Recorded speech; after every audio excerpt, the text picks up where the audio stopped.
First down, Smith. There's a running room. Abram Smith picking him up. Puts him down. Abram Smith down inside the 10. Welcome to Sikkim 365 Radio. First down throw. Smith and Jigba's open. And again, Stroud drops it in. Stiff arm all the way to the end zone. Touchdown, Jackson Smith and Jigba. Sikkim 365 Radio is presented by IdealMRI.com. High-quality MRIs for $497 or less. IdealMRI.com. Your health is important, so is your budget.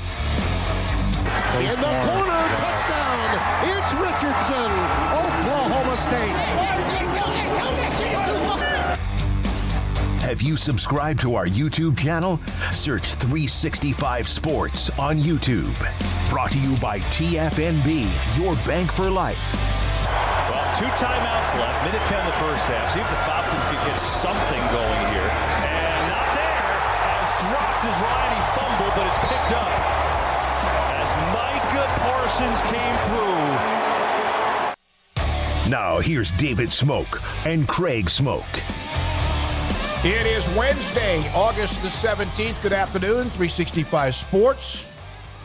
And also Sikkim 365 Radio. Paul out today. Most of what he's doing, he's working today as he does a tremendous amount of production work for us as we get ready for the opening week of the high school season in the state of Texas, which starts next week. The opening games next Thursday and Friday. He will be back tomorrow. In the studio, the full array. Craig Smoak, of course, on set with me today. We have Garrett Ross, we have Levi Caraway, Jacob Wilson, and also Emery Winter, Jack McKenzie. Everyone's here today. Sikkim 365 Radio. Faith's not here today. She's a student athlete and might be practicing or just taking a break. All right, so here's an interesting stat that blew me away. Alabama opens up the year as the number 1 ranked team in the country. Cole Kublik, who's been on the show, covers Auburn. Nick Saban's record as a head coach with the number 1 team in the country, they open up with Utah State. His record, this is well-ranked number 1, is 85-10. To put that into perspective, Woody Hayes and Bobby Bowden, Hayes of Ohio State, Bobby Bowden, of course, with that great run at Florida State, they have 45. And then the next closest active coach, Dabo Swinney, with 21. Now, Swinney's young and has many, many games ahead of him, of course, you would think. Hayes and Bowden are gone, retired and now no longer with us. 85-45, Craig Smoak. That's how dominant Alabama's been. And, of course, he's had that run now for over a decade. Yeah, I don't have much to add to the argument that Nick Saban's been dominant. I mean, I think it just says it right there. We could probably start every show with some statistic of Nick Saban and Alabama and, how dominant they've been over the last, decade plus now at this point. It's great in some ways for the sport that there's this, this big bad that everybody's chasing after and that, on occasion, a Clemson's been able to jump up and punch, or Georgia now has as well. But, it's going to be fascinating to see just how long Nick Saban takes this train. And, then eventually the fallout from that whenever he does decide that he's seen enough football from the sidelines. And I don't know how close we are to that point or not. I know that that's something he has to fight off pretty much constantly now from rivals, is especially in recruiting the – oh, yeah, he's retiring soon. Well, he's retiring soon. If you go there, he's not going to play all 4 years. That kind of thing is how he's mostly negative recruited these days because, what else are you really going to say? well, you're going to go there and you're not going to play because everybody else is too good. Well, that might motivate some guys to really want to go there. And then I guess the lazier guys will be like, yeah, I don't want to fight for my spot. I'll come to your school. So, I mean, just the way that it's set up right now, it's another year where they're right there at the top. I think a lot of people believe they're the best team in the country walking in this year. And it's just been amazing to see what Alabama at the top looks like, because when I was growing up, quite frankly, I didn't understand why Forrest Gump, outside of just being in Alabama, why I was like, oh, there's Alabama footballs in Forrest Gump. I didn't know the history, or I knew the history, but I didn't feel the history like people in earlier decades had. I was a 90s kid. So Alabama, won very early on when I was 6 in that decade, but then after that, that really wasn't a big deal, quite frankly. The SEC wasn't a massive deal at that time. The Big 8, the Big 12 eventually was, kind of the cool hip conference, so to speak. But, obviously ever since, mid-2000s now at this point, it's just been the Alabama show for the most part. And since 2009 when they beat Texas in the national championship, and they have not looked back since that time. So that's that. Also, you hear, and we mentioned Gary Bohannon, and various quarterbacks have been. Buckner at Notre Dame, and there's a competition at LSU. There's a quarterback competition at Texas. There's a quarterback competition at Texas Tech and elsewhere around the country. And Joey McGuire was asked about whether he was going to name a QB1. This is Don Williams of the Lubbock Avalanche Journal. McGuire, on everyone wanting to know who the QB1 is. Of course, fan bases do. You start seeing people naming their quarterbacks in QB1 edits. I was messing with the graphics man, he said. And how about center 1 or left guard -1 edit? We'll probably do something as far as putting the starting offensive line up on their social media page on who will be left tackle to right tackle. And they've, of course, got quarterback in maybe one of the deepest rooms in college football. Yeah, well, welcome to being the head coach. People are going to question you constantly about who the starting quarterback is. That comes with the territory, whether you're in the NFL or whether you're in college football. And I understand his point, though, that there's other guys and other spots on the team that are equally as important. But, I mean, I think us in the media and most fans at home, we see you, Joey, and appreciate the effort to spread the love, but it's the quarterback spot that everybody cares about, not the center. I mean, it's bottom line. I'm sure there's massive interest. I'm sure that we'll probably – save off those who are banging on the door for an answer for a couple days. But, ultimately you want to know who your quarterback is. I mean, my gosh, it's 2 weeks to the season. So, Red Raider fans want to plan accordingly, I'm sure, and kind of get their mindsets right for who they're going to see rolling out there for week number 1, and probably armed with the knowledge that who they see week 1, snap 1's not necessarily going to be the guy that they see every single snap from thereafter. They've got, not a handful, but they've got a number of guys that they clearly feel confident in. But it's also the question of, if you have more than one guy, do you really have the guy, right? And so I guess that's what they're still figuring out at this stage. And, it's not quite a rush because, again, you still have a couple weeks remaining. If their competition's that tight, then I don't see any reason to name somebody just to appease fans. But, yeah, of course fans want to know the starting quarterback. If Baylor hadn't named their starting quarterback right now, I'd be banging on the door asking Dave Aranda left and right who the starting quarterback was going to be until they kicked me out of a media session. That's – if you haven't named your quarterback right now, whether it's in Lubbock or any other number of places, that's what the fans want to know primarily is who that guy's going to be, because that kind of sets the table, sets the board for what to expect here over, the next several months. No question. By the way, today was they're having that University of California Regents meeting. Ben Bolch, who's done a great job covering UCLA along many others, the first public speaker at the UC Regents meeting supporting UCLA's move to the Big Ten, said this: I find it a little bit shocking that you would expect fans, donors, and alums to look at what it meant for the campus up north. And, let's not forget when Texas and Oklahoma decided to leave for the SEC, there was a contingent from Texas Tech and TCU and Baylor and others that went down to Austin. It was a dog and pony show. Doesn't mean you couldn't get your point across. And Texas basically, and nothing ever happened from that, but it was a public meeting. There's some good things said. Nothing's changed. But they have that in California. And the first thing that is said, I find it a little bit shocking that you would expect fans, donors, and alums to look at what it meant for the campus up north. did not even call Cal by its name. Yeah, that's kind of an Ohio State-Michigan ripoff in a roundabout way, right? The school up north and the way that they say that constantly, especially during rivalry, you can hear that a lot. But, I don't know the minutia of this. I guess what do you call it? This meeting that they're having, I guess. Regents, yeah. California, state of California education, yeah. Yeah. So I mean, basically, the gist I get from it, because I'm definitely not following it closely, is that maybe they're going to be able to squeeze some money out of Cal to appease everybody. Is that kind of the gist I'm seeing? Yep. And then we all go about our business as scheduled, where UCLA and USC go to the Pac or go to the Big Ten, excuse me. So yeah, I mean, it looks as though.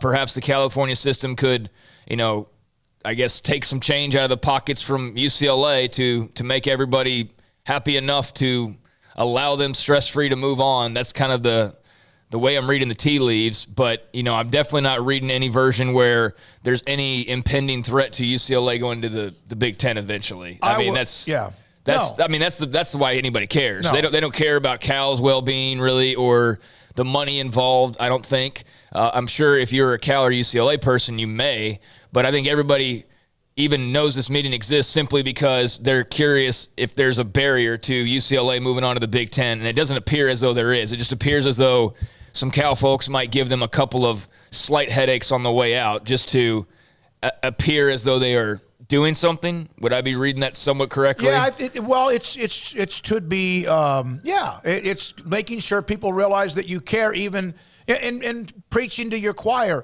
Here's one of the interesting notes out of this, and I was talking to Brian Etheridge on the way over here, one of the partners who's been all over the realignment in the premium section. Remember when Governor Gavin Newsom was so outspoken about this?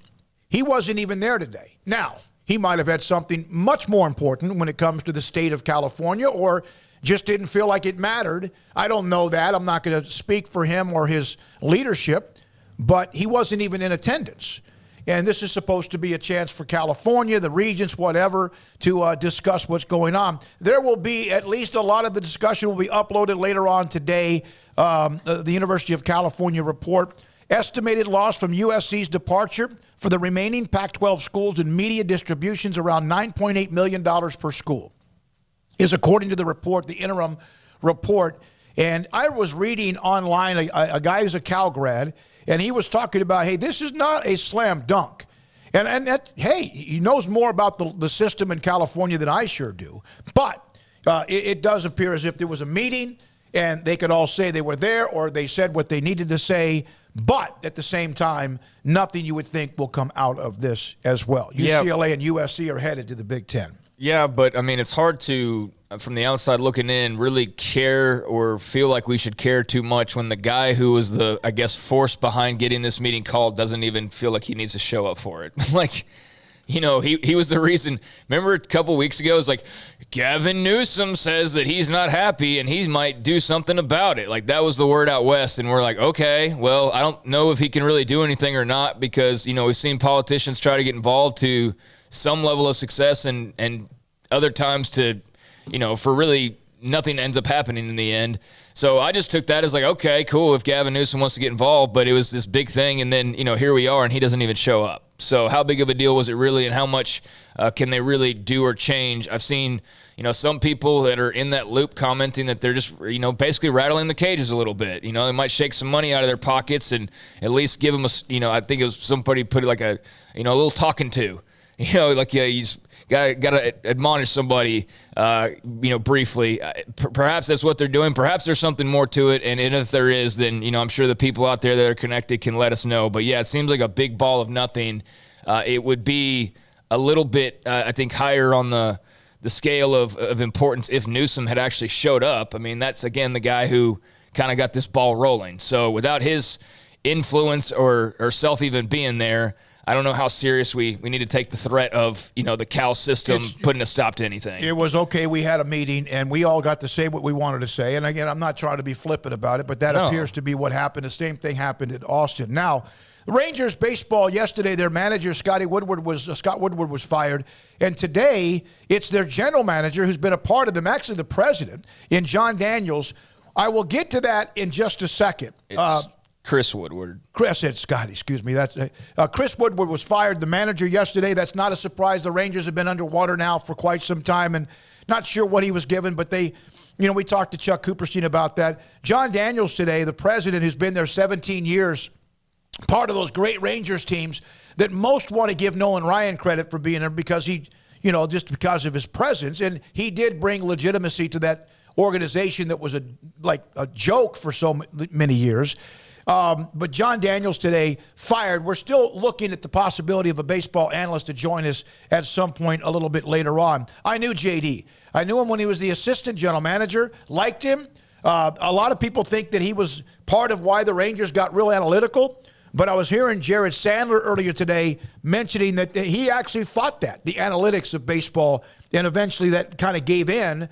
And so there's somebody else now that's out of an organization that was so close, as close as you can be to winning the World Series championship in 2011, and now they, a decade later, have been flailing for many, many years. Yeah, I was never really inspired by the hire to begin with. I mean, as far as the Chris Woodward hired to begin with, John Daniels, I don't even really recall a GM prior to him at this stage. He's been around so long. So, yeah, he's been an institution, and I'm not really sad to see him go, quite frankly. I mean, I know that you've had some good talks with him over the years and whatnot, and he seems like a nice enough guy. I've interviewed him a couple times, but, I mean, just the lack of any type of a juice with this Rangers organization is pretty evident. I mean, they're irrelevant in so many ways, and as you said, it wasn't – well, now it's been quite a while. It's been like a decade plus since they were fighting for a World Series, but or feels that way at least. But yeah, it's been kind of just slowly slithering along. I mean, really nothing of too much substance these last few years, except for a few free agent hires, here and there. And they went out this offseason and spent $500 million to try to get everybody excited about the product. And I was out there on Friday night, and the new ballpark is great. It's nice and comfy. And, hey, it's cool seeing Kyle Seager out there and, the rest of the toys that they bought. But, it's like cool ballpark, couple good players, and then just a bunch of other pieces. And it's not really like the feel of like this is a contender in any way, shape, or form. You know what I mean? It's just like, I think the expectations this year was that maybe they could, if things fell their way, get around 500. And really they were looking to not this year, but perhaps next year or the year after that. They're going to end up with 70 to 76 wins, if that many. Ray Davis, one of the owners, the bottom line is we're not good. And we haven't been good for 6 years. We needed to make a change. Yeah. John Daniels hired, I think, 5 different managers, including hiring Ron Washington, one of the most popular managers ever. John Hart was the general manager prior to John Daniels being promoted from assistant GM. He had time with the Indians and a few other franchises along the way. All right, so that's John Daniels. Yeah, they've been playing a brand of baseball for a while now, and there's just not a lot of juice, as I typically say. When you build a brand new stadium and you struggle to fill it, even because people just love to go to things that are new and touch and all that. And Craig was there Friday, but it just hasn't worked out. Ownership has spent a ton of money. Sometimes they didn't, and so John Daniels is out as Rangers general manager. Now, we will today we'll check Houston with Joseph Duarte, the Cougars.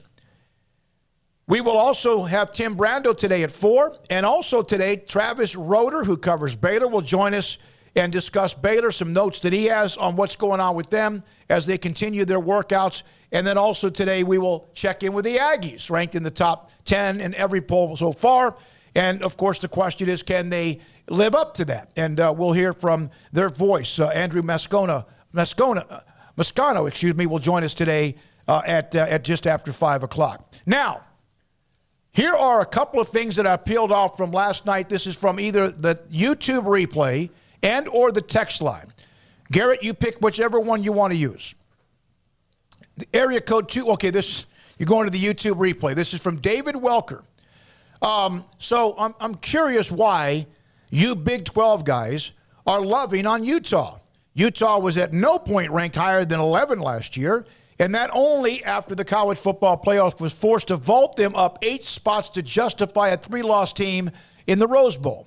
BYU beat both Utah and USC on the road last year, returns 19 starters, I understand the Pac-12 or 10 media having to go all in on Utah to try to get a team in, but you guys should know better.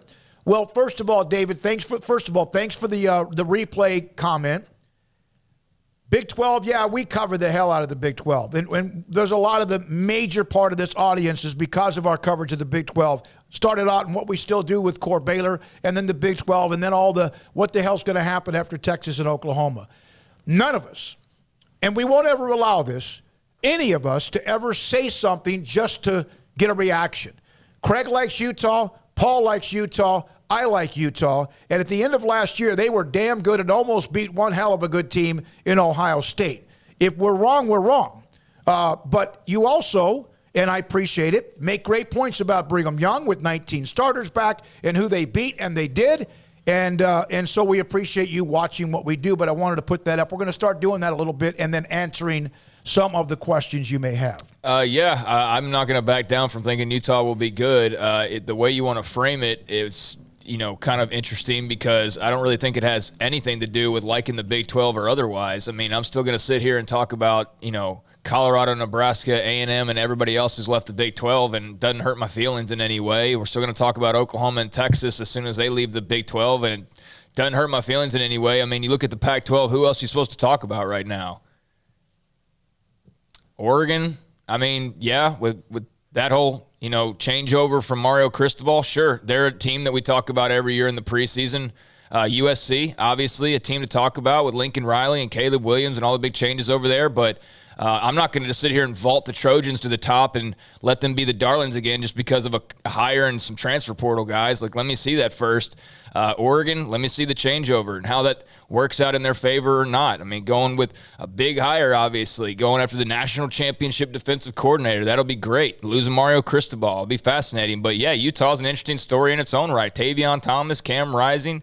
I mean, that's a good program that year in and year out is pretty solid. Now, I don't think that saying nice things about him means that we're projecting them to go to the playoff or anything. I mean, we're not writing them in at number one.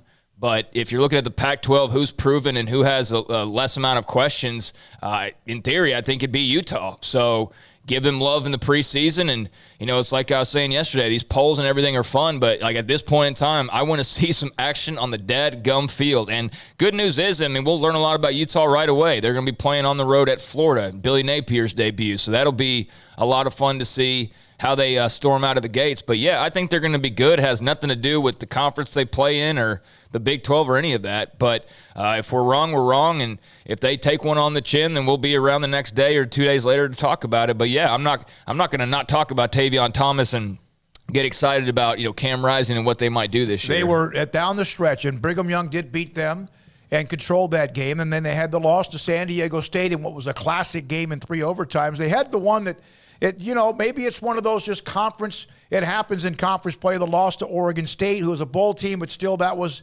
a little bit intriguing. Then they ran off wins, including beating Oregon twice, and then of course giving Ohio State everything they could imagine. I don't know how good they're going to be. That doesn't mean we are, as Craig said, think that they will go to the college football playoff. But I do know this: I like them, and that's how it is. And that's who we are, and we are not, because of who we mainly cover, going to give you an opinion just to maybe scratch your itch or scratch your back. And, oh, by the way, we also fought for why Brigham Young wasn't ranked in the coaches poll, and they are 25th in the AP poll. And so and we'll find out about both Baylor and Brigham Young in week number 2. Yeah, I think BYU is going to be really good. I mean, we're shouting about why they weren't ranked in the first poll. So, yeah, it doesn't have one thing to do with another. I can talk about A&M and not have that become a diss towards Texas. But I understand the whole BYU-Utah thing. We're going to have to get a little bit used to that rivalry and its intensity. But I want you to tell me as well why Utah shouldn't be getting pumped up a little bit. When you look at their schedule, okay, the Florida game, that's going to be interesting. Like I said, you got Billy Napier right out of the gates. I know that some people believe that Florida's going to take some time to build up, personnel and things like that. But still, like, you start off on the road against Florida, brand new coach. They do have talent. It's not like they're completely empty cabinets-wise down in Gainesville just because there's been a turnover. So, I mean, that's just an interesting game, right out of the gates. But then after that, Southern Utah, San Diego State, Arizona State, Oregon State, at UCLA. I mean, those all seem quite manageable. I mean, UCLA is going to be interesting with Chip Kelly. This year they're They didn't have the best year last year. They didn't have the worst. There's something to build off of, I think, there. So they're going to be interesting to me. But, yeah, you got the LA schools back-to-back. I mean, in theory, if they can, beat Florida like they should beat Florida on paper, then they're going to be looking at, 6-0 going into Southern Cal at home. And Southern Cal right now is the top 15 team. Who knows what they look like by mid-October, but Utah's schedule sets up really nice at Wazoo after that. Arizona, Stanford, those should all be wins. And then finally Oregon and then Colorado. So there's 2 top 25 teams on their entire schedule. And that's USC and Oregon at 14 and 11. So it sets up really well for Utah. If they can get off early and get that win against Florida. And, again, eventually they have the schedule that Craig brought up. Here's also a text line question from the 217. Just for fun. And this could be a discussion in the chat room, or you can text us at 254-339-1122. Just for fun. What are your guys' favorite future conference matchups with the new additions in the Big Ten, the Big 12, and also in the SEC? He says, mine would be in the Big Ten, USC, Illinois, still not over from the 07 Rose Bowl. That's not one I thought about. Big 12, UCF and Oklahoma State, and the SEC, Oklahoma and LSU. Texas has played LSU in the past. Oklahoma played them for a national championship back a long time ago. But, yeah, that's other than the obvious of A&M and Texas being able to play again, or Oklahoma, that's a great question, and let's discuss it if you want in the chat room and text line. Yeah, can you throw that back up there? Is that possible? No, don't do it if it's too much trouble. Okay, yeah, because I just need kind of a reference point. I'm thinking about this right off the top of my head, and I'm probably going to go 2 big brand right out of the gates. But in the SEC, I've seen OU, LSU, Texas, Florida.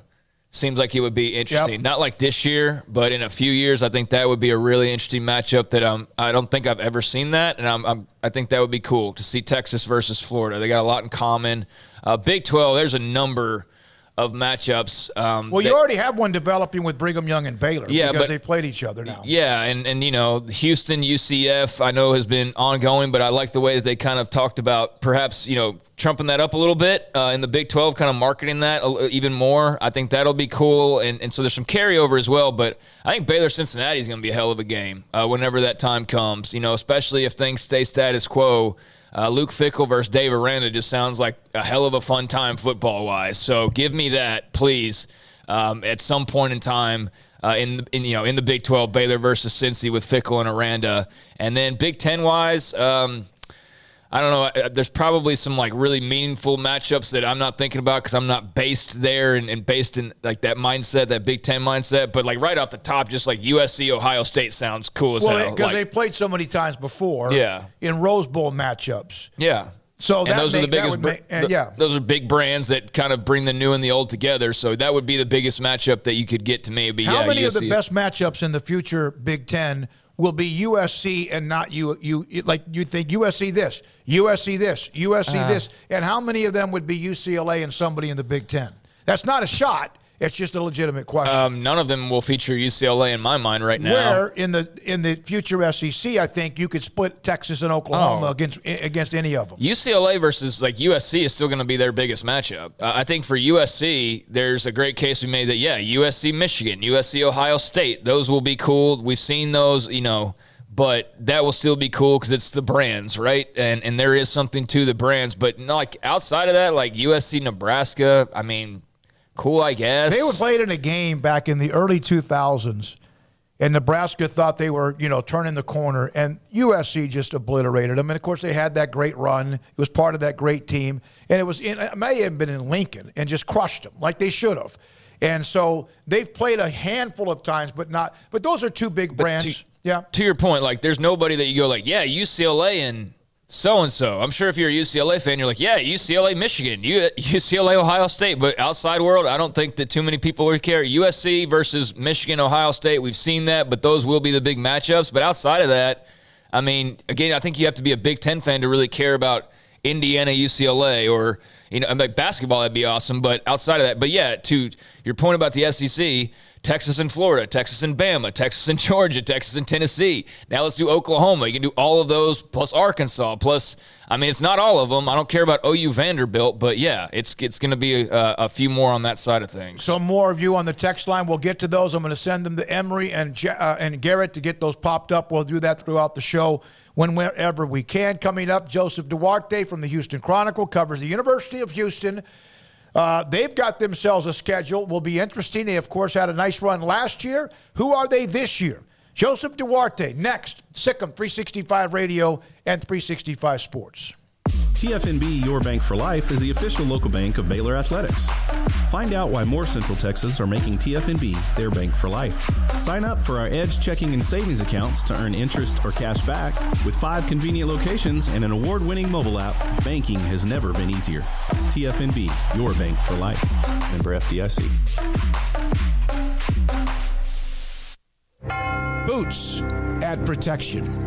Good boots help you climb better and move forward faster. And when your son or daughter steps into the boots of a U.S. Army officer, they also learn how to lead. In these boots, they'll gain more confidence with expert training in one of more than 150 occupational specialties. In these boots, they'll stand a little taller and lead a team with diverse backgrounds and areas of expertise to successfully accomplish whatever challenge comes next. In these boots, they'll earn respect with valuable experience from day one that will give them solid footing for success into the future. Highly qualified candidates who earn a spot on our team can receive comprehensive health care coverage, college tuition assistance, and a bonus of up to $40,000. See all the things your son or daughter can achieve in our boots at GoArmy.com. U.S. Army Waco Recruiting Company, 254-598-8131 or 254-776-1543.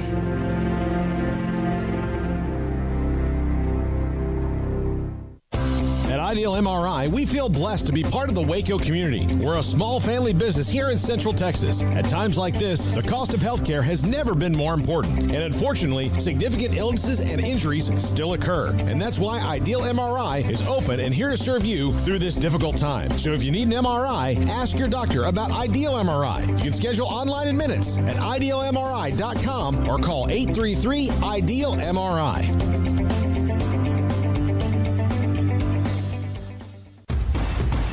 Hey, this is Bryce Petty, former starting quarterback and 2-time Big 12 champion, and I know firsthand the importance of being in top shape both on and off the field. So listen up, men. If you're feeling beat down day in and day out and looking for that high-performance edge that separates the men from the boys, then look no further than the Petty Clinic Low T in Waco. Petty Clinic is a comprehensive men's healthcare clinic with an atmosphere catering to men. Board-certified Dr. Kent Petty has a special interest in offering the highest quality medical care to men of all ages. Some of the services offered include screening and treatment for low testosterone or thyroid, infertility, high blood pressure, diabetes, high cholesterol, sleep apnea, while offering comprehensive wellness exams and complete men's health lab panels. High performance men, remember, it's not just a Petty thing. This is Bryce Petty, encouraging you to reach out and Google search Petty Clinic Low T or go to pettycliniclowt.com and get your complimentary lab screening today. Parenting is full of surprises. You never know what to expect.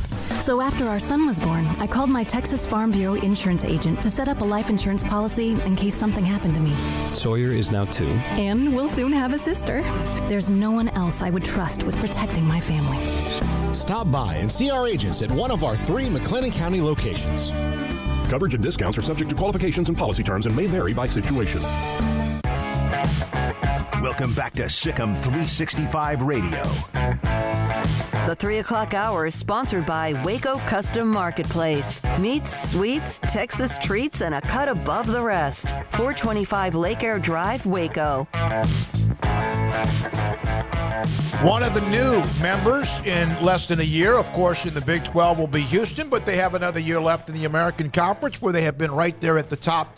And competing for it is Houston. And we're now joined by Joseph Duarte, Houston Chronicle, covers the Cougars and many things as well. Joseph, thank you very much for your time. Your thoughts about Holgorsen, this team, the early schedule, which, of course, there are some landmines if they're not careful, and what's the mindset right now? Well, there's a lot on their mind right now, namely, year 4 under Dana Holgorsen. This is set up to be potentially the best season they've had. And that says a lot. They're coming off of a 12-win season, but they think they can be even better this season. And, of course, that all leads up to sort of hopefully them catapulting into the Big 12 next season. But, based off of everything that's gone on with the school and the program, this is the most excitement that's been around it since the Tom Herman days of 2015. So it's been a while for them. But Dana Holgorsen feels like now he's got the pieces in place and some backups behind it that if they, avoid injuries and, like you said, one of those early landmines on the road against Texas San Antonio or Texas Tech, they could be the Cincinnati of this season. Joseph, the number 24 ranking, I saw, in the polls, everybody comes out and has their thoughts on how the polls, work and everything like that. The coaches, not as high on Houston. I guess it's about the same, 24, 25 in the polls. Do you think that's about right for them, given that they are a really good team that maybe a lot of people still don't quite know that yet? And when you look at their schedule, you do see those landmines early on, so maybe you're a little bit hesitant to go all in. Yeah, there's depending on who you ask, there's a lot of opinion about the preseason polls. The Houston folks don't seem to think too much about it. The group of five has usually not gotten a lot of respect in the preseason polls. But then you look at it, there was a voter in the coaches poll that gave Texas a first place vote, and they're not gave. There was a voter who didn't rank Baylor, and they're in the top 10. So it's probably good for guys like you and me on talk shows or newspapers. We can write and talk about it. But I thought they probably were in that 17 to 21 range. But, if you're in it, at least you have the opportunity to move up rather than it being, week 2 or week 3 and you have to kind of climb your way in. At least there is some expectation. And, we like I said, we saw Cincinnati do what they did last year. And, Houston doesn't have a lot of big games on the schedule, so they're going to have to impress some people with some wins and get some help along the way. Joseph, we had somebody ask a question about this on the text line. It made me want to ask you, even though it's not about this year. Which of the remaining Big 12 teams that Houston and the others are joining do you think will end up being the best rivalry for the Cougars? Because they already played Texas Tech, obviously got a current thing going with Tech, so that could be it, yeah. Yeah, but I think a lot of people just think about it. A couple years ago during the pandemic when Houston sent their equipment truck up to Baylor and the gate, you know where I'm going with this. Yeah. And then Holgorsen gets on the tweet storm. I think that eventually becomes the rivalry. I don't see the TCU moving into that spot that they kind of have with SMU and Memphis right now. So, I put my money on Baylor, Houston sort of being that rivalry. I think it's going to be great in basketball. Mm-hmm. And then you look at the football aspect of it. But, they want to play Baylor. The whole thing that happened a couple of years ago, there's just a lot of storylines. And I just think it would be a good in-state rivalry. I don't think it's with Central Florida or anybody like that, or even Cincinnati. Some people were saying, what about BYU and the Cougars versus Cougars? BYU is so far out there that, I think that's going to be a weird dynamic. But I would put my money on Baylor, Houston being the rivalry, at least on Houston's side. Yeah, that was a very not so subtle jab at the bus was there. They're ready to go. And believe it, I think we were, because we were just wanting to cover a damn football game, Joseph. We were kind of as disappointed as maybe Dana and Houston were. Yeah, and we know Mac Rhodes from his time at Houston, and I'm sure between Dave Aranda and Mac Rhodes, if they could have played that game, they would have. And we all know what the COVID numbers were in that game and what positions they were down and stuff. But I guess they just sent the truck early. It's only 3 hours away, so I get that part, but it's not like they sent it to Los Angeles or Eugene, Oregon, or somewhere. So it made for some nice early, break the monotony of the pandemic, a little storyline. But I think that's certainly a game, especially with Baylor playing so well and being the preseason favorites this year. I think that carries over, and if that happens, that could really be a good game, for the first first year of the new Big 12. Yeah, and man, what a coaching combo, Aranda and Holgerson. I mean, that's like the two totally different guys. One's an offensive genius, one's a defensive genius, different personalities, but obviously history. I think that would be fascinating, a fascinating aspect as well. So yeah, Baylor Houston would be great. I mean, as long as we're talking about the future, Joseph, how do we ensure that before all is said and done, the Texas Longhorns are playing a game down in Houston and not at NRG? Is that much of a talk down there? There's so many conspiracy theories out there that some people think that at some point the Longhorns will find a way into the scheduling room where they're talking and write a big check just to avoid not having to play in Houston. But, for right now, if things hold up, they're going to get at least one trip to Houston, and Houston would go to Austin. Now, I don't think that they'll be here the duration. I think it's maybe the 1 year and out. But that's something that's been a long time coming. When they lost Tom Herman to Texas, they actually asked Texas in lieu of paying them the buyout if they would schedule a home football game for Houston and a basketball series, and Texas declined. So, they haven't played in, I believe it's 20 years in football. And then they played in a postseason basketball tournament, back maybe 8 or 9 years ago. So, a lot of people would want that game to happen. And the AD for Houston a couple of months ago when we asked him said, look, I'll believe it when I see it. So we'll just have to wait and see what the schedule. I'm thinking more interesting. I think they're going to send Dana Holgerson to Morgantown. Yeah. For that first game.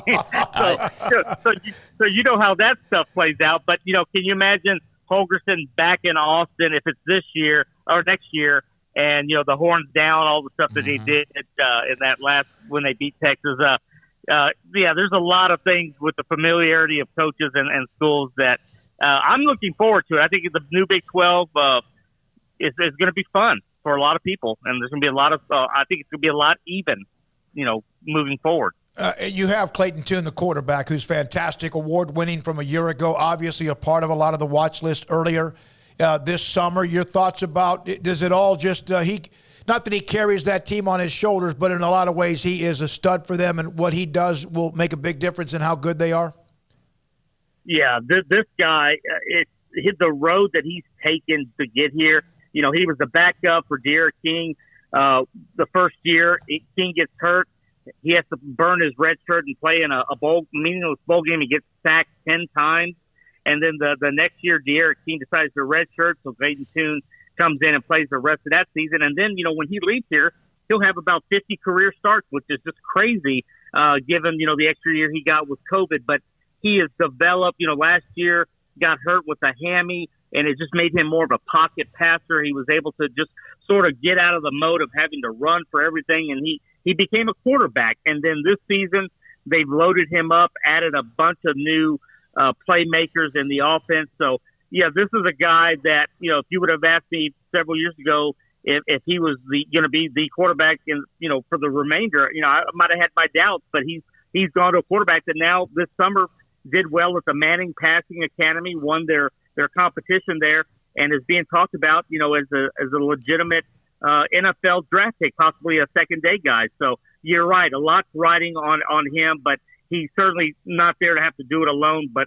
he's more than capable of carrying a what should be a really explosive offense this year. It seems like he's one of those guys that I think people are going to turn on the TV who've watched enough Houston and be like, he's still there? He was like Kendall Briles' first major recruit, right?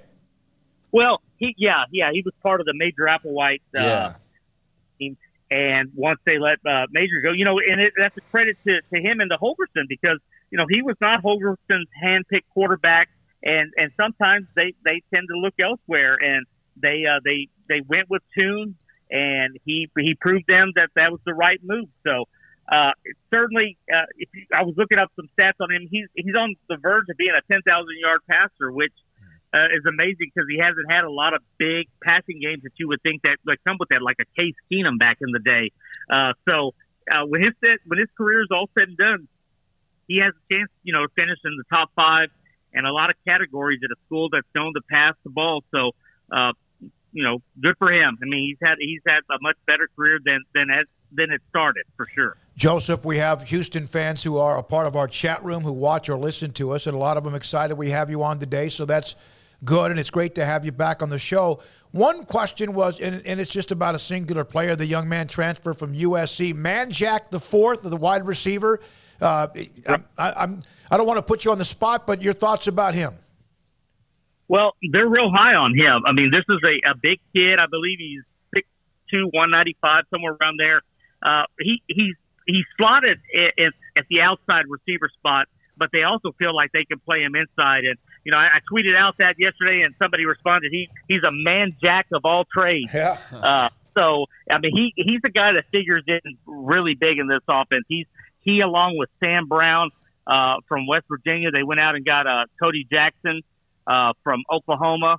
And they just added a bunch of receivers. And granted, these are guys that didn't play a lot at their old schools, but they were highly recruited out of high school. Most of them are local guys. Manjack is a tomball guy right down in the suburbs here. So, I mean, great question about him, because I would not be surprised if he's their version this year of like a Jake Herslow. And for you guys who may not know him, he ended up being one of their top receivers down the stretch. He was a Old Dominion transfer.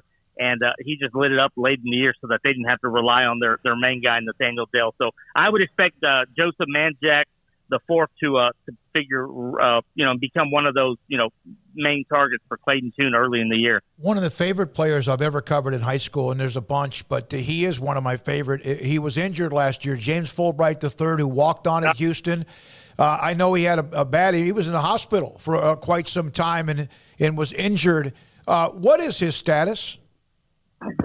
Well, he's back, and you're right. It was a late in camp injury that he suffered, leg injury.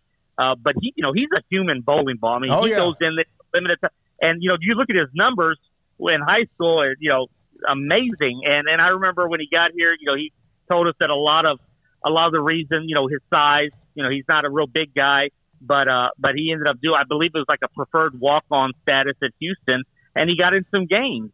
And he was averaging, I think, over 10 yards a carry. But he is in camp.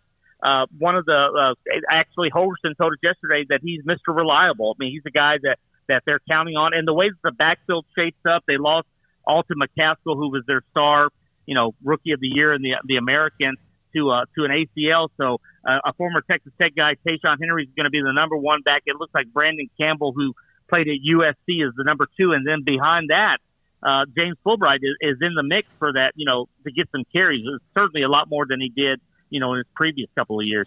I'm glad you mentioned McCaskill. I was going to bring him up, knowing that he's injured. But, man, just what a heck of a player, Joseph. I'm glad they've got, reinforcements, but I was really excited to see him play this year. How's he doing in his recovery? He's been cleared to start running.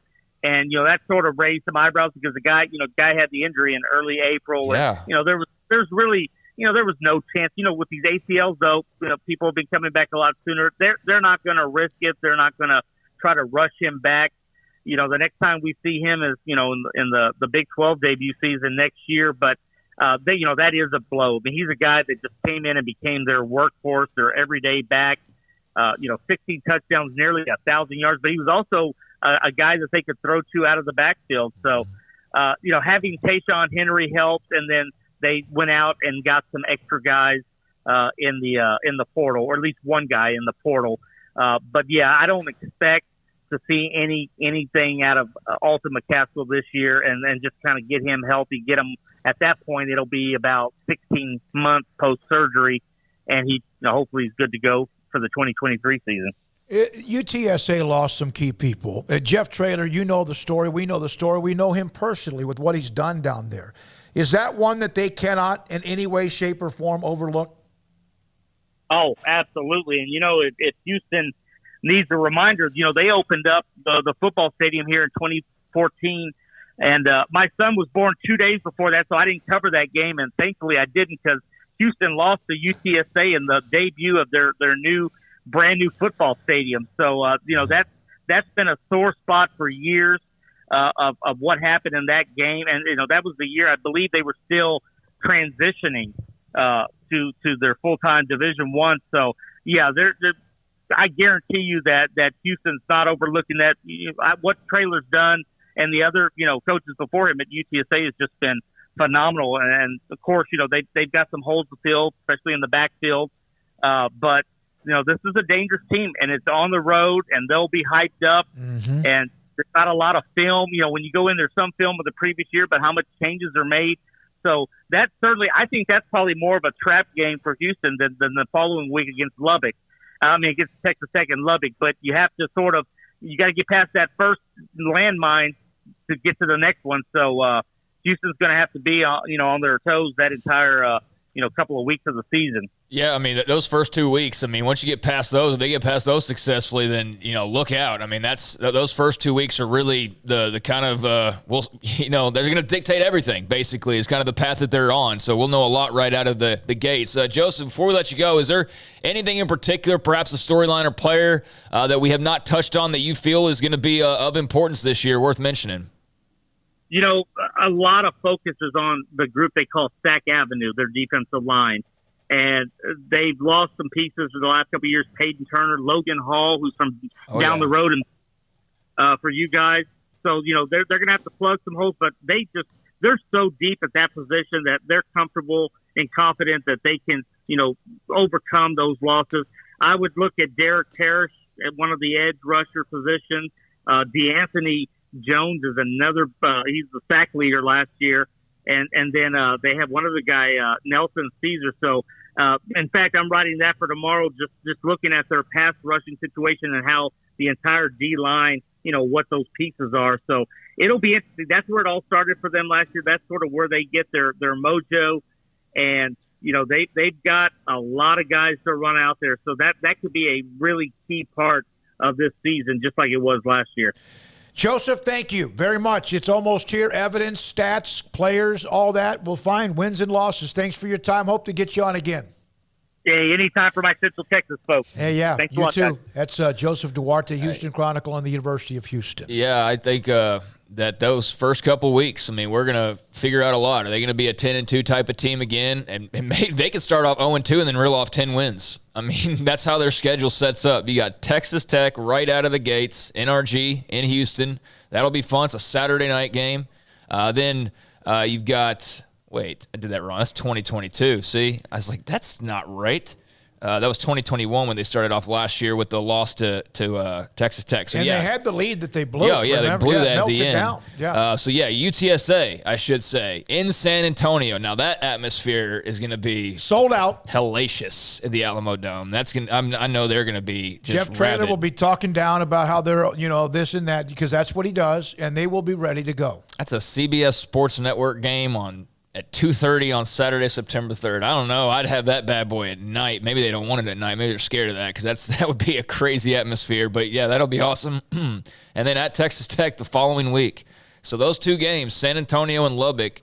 And then after that, they've got Kansas, so a little Big 12 and some more Big 12 flavor, actually. 2 Big 12 games in a row. But Rice, Tulane, you got at Memphis, at Navy, USF at home, at SMU. That'll obviously be one that you circle prior to. That's definitely a circle game.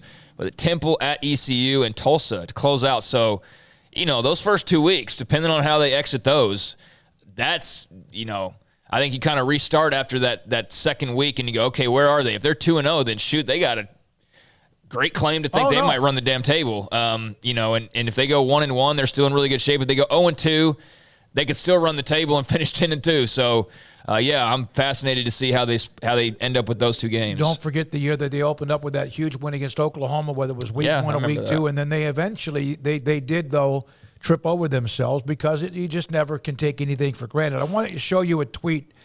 You want to break here and then come back with that? No, I guess we can't because we have Timber. What? I just wanted to say I haven't really thought about it from the Houston perspective all that much, but I think of the question you asked about USC and UCLA and the fun matchups they might have. Again, I think there's just like brand matchups with USC. There's like 3 or 4 of those. USC Penn State, USC Michigan, USC, et cetera. Texas and Oklahoma is far more wide-ranging because I think there's a ton of interesting matchups for both of those schools. But for Houston, I mean, yeah, Houston-Baylor makes all the sense in the world as a future rivalry. I think, Houston and UCF, like in Space Bowl, NASA Bowl, whatever, is a cool, rivalry, even though I know that they've already, been in the same conference and whatnot. But just the way you could kind of market that, I think, would be really cool. And, yeah, down the line, Houston, Texas Tech obviously has already got a little bit of flavor and so on. They're a team that I think you look at their schedule all of a sudden, you go, man, there's a real, like West Virginia, obviously, with Holgerson. I mean, there's a lot of reasons to be super excited about the upcoming games that you have if you're a Houston fan. 14 wins for Baylor, 13 for Houston, 1 tie, back when you could tie. They have not played, I believe it's been since the mid-'90s, right before the Big 12 was, of course, formed. So they played it up, and there was a little bit of that. Plus, Houston, like TCU, when the Big 12 was formed, they were one of the teams that was left out. And so there's a little bit of that, like there was with TCU as well. All right, here's a tweet. Stuart Mandel, theathletic.com, and this is a series of tweets from that California Regents meeting that really, again, as we kind of, and I even asked, there's a guy I want to say hi to him. He's very, very good. R. Webb feeds a lot of things to my direct messages that he sees. If we're interested, we might already know or not, but I appreciate it. One of the Regents seems to be under the impression that Cal can just decide whether or not it wants to be in the Big Ten too. Another just proposed they should model out various scenarios for Cal, including one where it moves to Division III. And this is not, listen, they're incredibly brilliant people that go to school there. I never was given an offer to go there, would never have gone there, couldn't afford it, whatever. But that's kind of like an idea of they don't know what the hell we're talking about here. Yeah, I mean, those are folks that are not diehard college football fans, that's for sure, at least those that are being quoted right there. Not to say that there aren't others, but, yeah, that's pretty disconnected from what, everybody who's been talking about this has been talking about, to think that, we can't just go pick ourselves to go play in the Big Ten or, could we? I mean, that was the thing, is when all this stuff started was, do Stanford and Cal and others like them want to continue into this new world of college football on the same level they've always been? And, I think Stanford's certainly one of those schools that you look at and you go, the Big Ten, that could maybe happen at some point in the next few years. Cal, I think there's been enough out there, although I don't know how substantial. Like Stanford, it makes all sense. It does make sense. Not necessarily the passion level, but just the brand, the academics, the success in sports that aren't the main revenue drivers, swimming titles and water polo and, all those types of things. They were the Sears Cup winner, which is now the Learfield, for ever and ever and ever, when I was growing up at least. So they make sense. Cal, Hold on for a second. They were every year except the last two when Texas won. Yeah. And ended that streak. And it's, it was a Sears Cup when I grew up. It's now the Learfield. But, yeah, they were always that. So, I mean, I see the appeal there, and I see some of the appeal for Cal as well. But I also see just the why they wouldn't add extra value. But academically, but outside of academics, I mean, this is a football conversation that I know has to do with a lot of other things as well. But I don't know what the level of interest is out there. I don't know that if this were to fall apart, where the Big Ten decided that they were just going to stand pat, and that somehow opened the door for, let's say, the Big 12 to come in and swoop in and grab teams. I think if you were to poll Big 12 fans, like 99.9% would say, we'll take Stanford.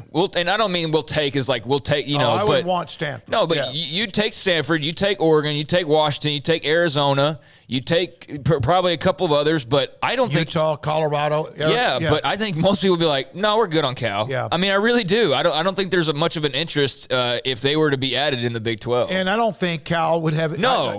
It's same way the other way. Yeah. In fact, all right, so there you go. Thanks to Joseph Duarte. We'll have Tim Brando, Fox Sports, with whatever is on his mind, college football and more, next on Sikkim 365 Radio and 365 Sports.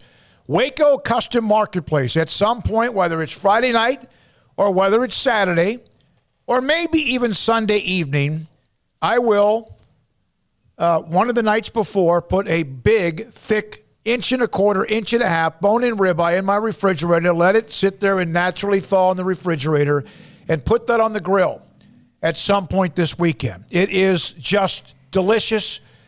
choice, select, whatever you want. The weekly specials, I'll give you that in just a second, including lump crab meat.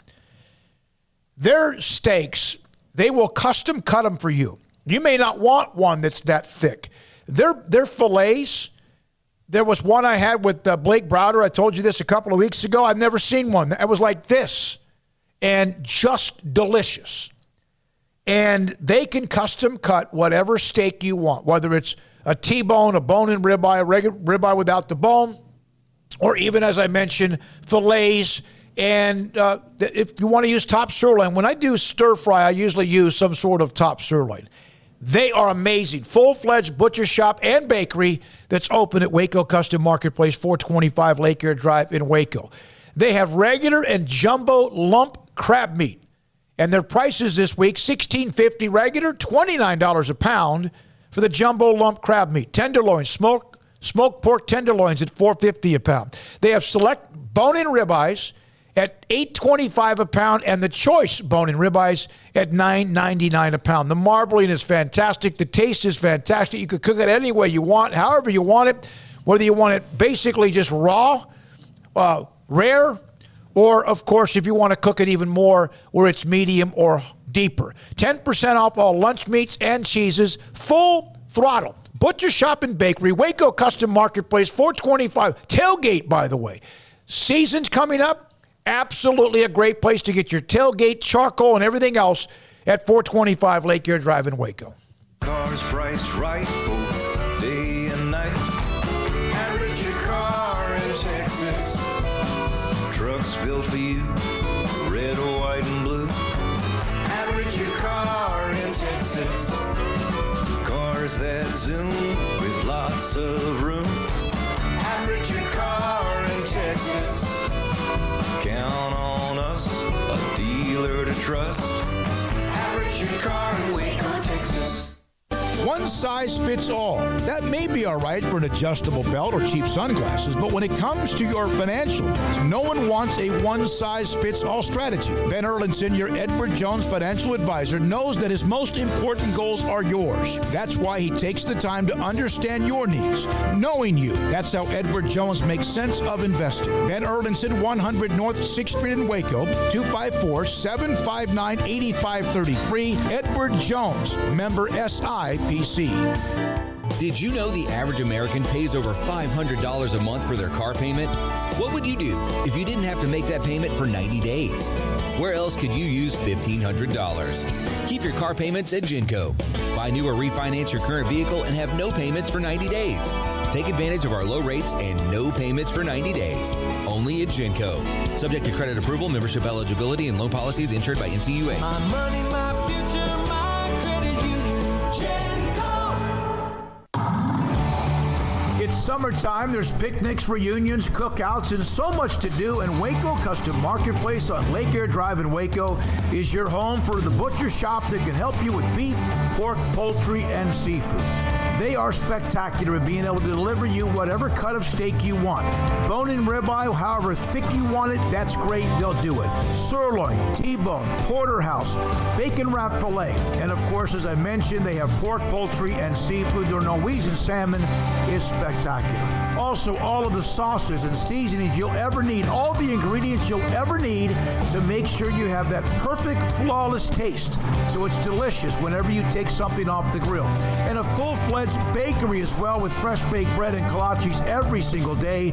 Up and down the aisle of Waco Custom Marketplace, you also have what you need, from knickknacks to snacks to more, at 425 Lake Air Drive in Waco, Waco Custom Marketplace.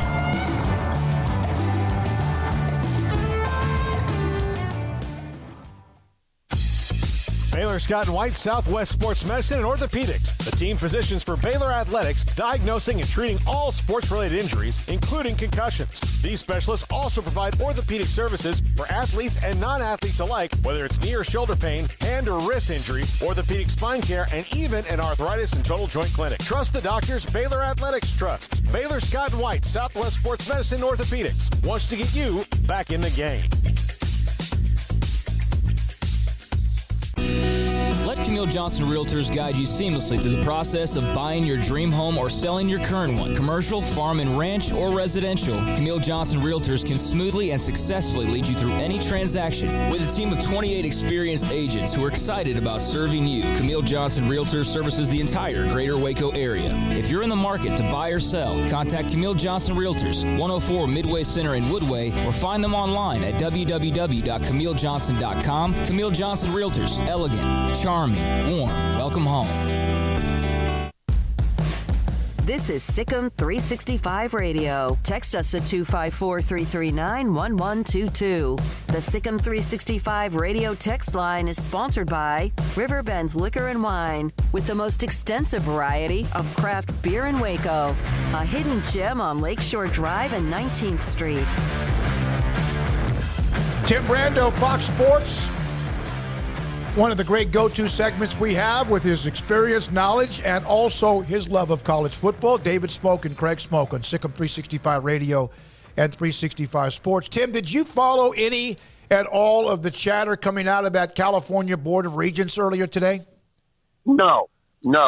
You can enlighten me if you wish, but I certainly did not find it consequential enough to listen in and find out. But I just think it's I think it's just Gavin Newsom political rhetoric.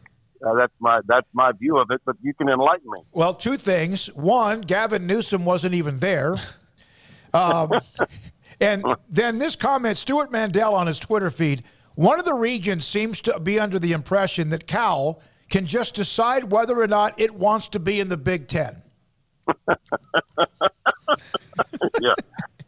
Yeah, I don't think it works that way. Yeah, I don't think it quite works that way. I'm not gonna. I think a lot of people, David. I think a lot of people believe that that all of this is orchestrated by television, and that Fox is the the people, the company I work for, are pulling all the strings, and that's not true. I mean, the Big Ten is going to do what the Big Ten is going to do. Fox was instrumental in putting together all these deals, and certainly weighed all the different bids that were coming in from all of the networks, and certainly was a strong advisor to what the Big Ten ultimately decided to do. And while it hasn't been formally announced yet, the overall contract, I think we understand the bulk of it and what it means to have over-the-air networks carrying Big Ten football from noon until almost midnight on free TV, and then the potential of some additional streaming to go with that's yet to be announced. But the Big Ten is still going to do what they want to do, and I'm not sure that they have completed their decision-making process yet, because if they had, I think that there would be a formal announcement of this new deal. Okay, I think that's really all that's left. One of the reasons you hear people say we're not sure about realignment being completed is for that very reason. Got to remember now, these are presidents of universities, and if you're not, the Board of Regents certainly is not the president. He is a member of the board of the Board of Regents of Cal and Berkeley. So I'm sure he has some information that maybe others don't. But let's not misconstrue. This is not the president of the University of California that's suggesting this. It's a board member. But bottom line, if by some chance the Big Ten felt compelled to bring in an additional market like San Francisco, with the thought process first and foremost being we really believe these schools absolutely match up with us academically. That could be at work without us knowing. I mean, it could be. So I'm not going to completely rule any of that out, but I don't believe it. No, I don't. Not right now. I don't. Tim, down there in your neck of the woods, LSU's got a quarterback competition going on. Miles Brennan just decided to give up football a few days ago. So now we're down to Jaden Daniels, the transfer, Garrett Nussmeier as well. It's been I don't know, probably down there not as quiet surrounding Brian Kelly, but I just was reading over some offseason stuff and quarterback comps and all that, and I still don't know how to feel about him in year one. What's kind of the thought process for you as far as Kelly and the Tigers starting off? I'm high on him. I think I've suggested that before when I've been on, David, with you guys lately, and Craig, without question. He's a quarterback guru. Now, he's more of a defensive-minded coach. That's why Ben Rock is with him, his longtime OC. Ben Rod was obviously with Cincinnati before coming back with him now at LSU. With him gone, with Miles Brennan gone, that's still a strong quarterback room. You didn't mention the freshman, but he's a stud.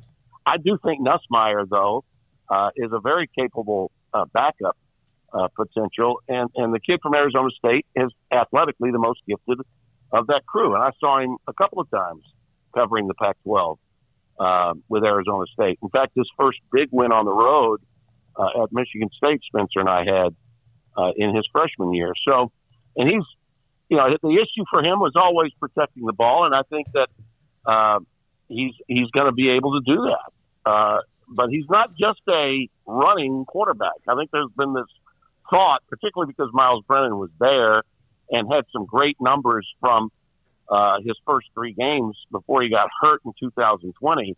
I think there was this thought that, Jaden was really a runner. He's a thrower. I mean, he can pass the ball with the best of them and pass on the run. I think that they're still in great shape. And I think LSU is a team that's being really undervalued this year. And I think a lot of it is because Texas A&M is getting so much hype. Too much so, in my opinion. I think LSU is in a position, especially with their schedule, to do much better than even Vegas thinks. I think the over/under on their season right now is 6.5 wins. If you got any extra money, man, I'd lay that bet down right now. Okay, that and Kansas at 1.5 are the two that you want to spend your money on right now, in my opinion, on the over/under for the season wins. So you do think that the Aggies being top 10 in every poll so far do you have issue with top 10, or like where do you stand? I have issue with them. Yeah, I have issue with them being top 10. Yeah, I don't have them ranked in my top 16. Okay, yeah. And I list 10 teams and then 6 teams on the outside looking in. You will not find Texas A&M there. Look, their quarterback in all likelihood is going to be the kid that left LSU, Brad Johnson's kid.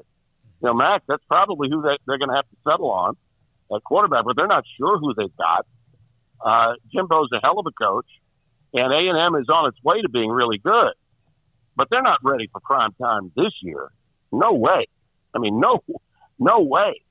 In my opinion, are they going to be? And even when Mond was at his best quarterbacking them, how well did they really do? Right. Okay, this is an Aggie team that lost at LSU when Orgeron was in his last gasp at home last year. Okay, they beat Alabama, and that's their claim to fame. But, I mean, beyond that, what have they done besides have a great recruiting class because of their collectives? I mean, they're where they are because of the maniacal hype that comes from today's college football media driven by recruiting services. And it's not just about that. Okay, they're still young guys. Okay, and the veteran players there have not been able to string together success. They've not flown with a full cup of success successfully since Jimbo's been there. So I just think they're a couple of years away, maybe a year away, but not this year. I don't see it. And I think the team that's getting overlooked because of the A&M hype and the hype machine that comes from recruiting services in the offseason is LSU. I mean, LSU is being looked at the same way they were in 18. And that year, most people thinking, oh, my God, they're only going to win 6 or 7 games. Joe Burrow came in there. They won 10 games in his first year. They didn't even have the offense yet that took them to the national title a season later. But LSU was considered a surprise team to get to 10 wins that year. And I don't see any reason not to think that LSU's team this year could be as good as that first team that Burrow had in 18. Tim Brando, Fox Sports with us, Sikkim 365 Radio, 365 Sports, Craig and David Smoak. Paul's out today, back tomorrow. So I saw your comments about Dakotas Crawford and what may be the best NIL thing ever. Not even and it's gone viral. And to me, and again, I love it. The guys are getting money and all that, the sports athletes, whatever. But how good was that commercial? Oh, it's wonderful. Yeah, I think the two. I put that one right up there with the kid that was the tight end that caught the winning touchdown pass for Kansas, Texas last year. And what was it? It was, I'm trying to remember the Applebee's. Was it Applebee's? Okay. Yeah. And I think the closing line to the commercial was going for two. I think I'll go for two. I love that. And that's exactly what name, image, and likeness is all about. And it didn't hurt my feelings that the young man was from Louisiana either. Yeah, that's right. You're right. Yeah. Tim, we were just talking with Joseph Duarte, who covers Houston, and there's obviously a lot of excitement this last year before they enter the Big 12. They've got two massive games out of the gates with UTSA and Texas Tech, but Houston and Dana Holgorsen, do you sense some momentum building down there? 10 wins a year ago, but the Big 12 on the horizon. How do you see them? I can't wait to do that game. Spencer and I have it in week 2 down in Lubbock, and I'm thrilled that we've got that game because, as you know, Coach McGuire's got a lot of positives going on down in Lubbock with the Red Raiders, and you guys know him well. Yep. And understand his pedigree because of what Matt Rule saw in him. And I remember last year, the last time I went down there with Spencer, and Sonny Cumbie was still the interim at that time, but McGuire had been named. He came up to the booth to see us, and you can't help but get excited when you're in his midst. He's just so powerfully magnetic a personality when he walks into any room. So I don't doubt that he's going to have a really good year, but I do think it's the right time for Houston to play them. You want to play a team with a new staff as early as possible, and Houston's loaded at every skill position. If Holgorsen had on his schedule a team like Notre Dame on the road, like Cincinnati did last year, I might have picked them in the 4th or 5th position. But the problem for Houston is they don't have a team on their schedule that can catapult them up from wherever they are to start the year. And if you look at my preseason poll, you'll see that I have them at 10. Okay, because I love to give non-Power 5 teams that opportunity to be ranked in the 10th position.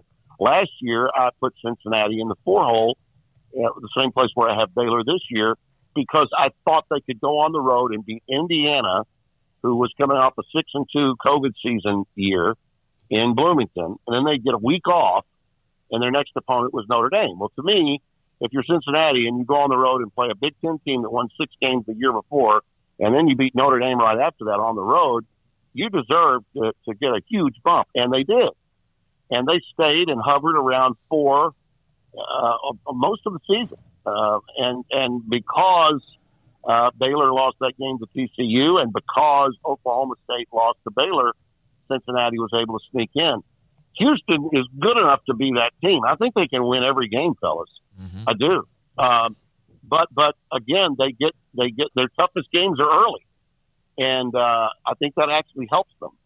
Beating Texas Tech early will give them some credibility, but it won't jump them in the polls like Cincinnati jumped when they beat a team like Notre Dame after beating a Big Ten team right before that. So I love them. I think that this is Houston's time to shine.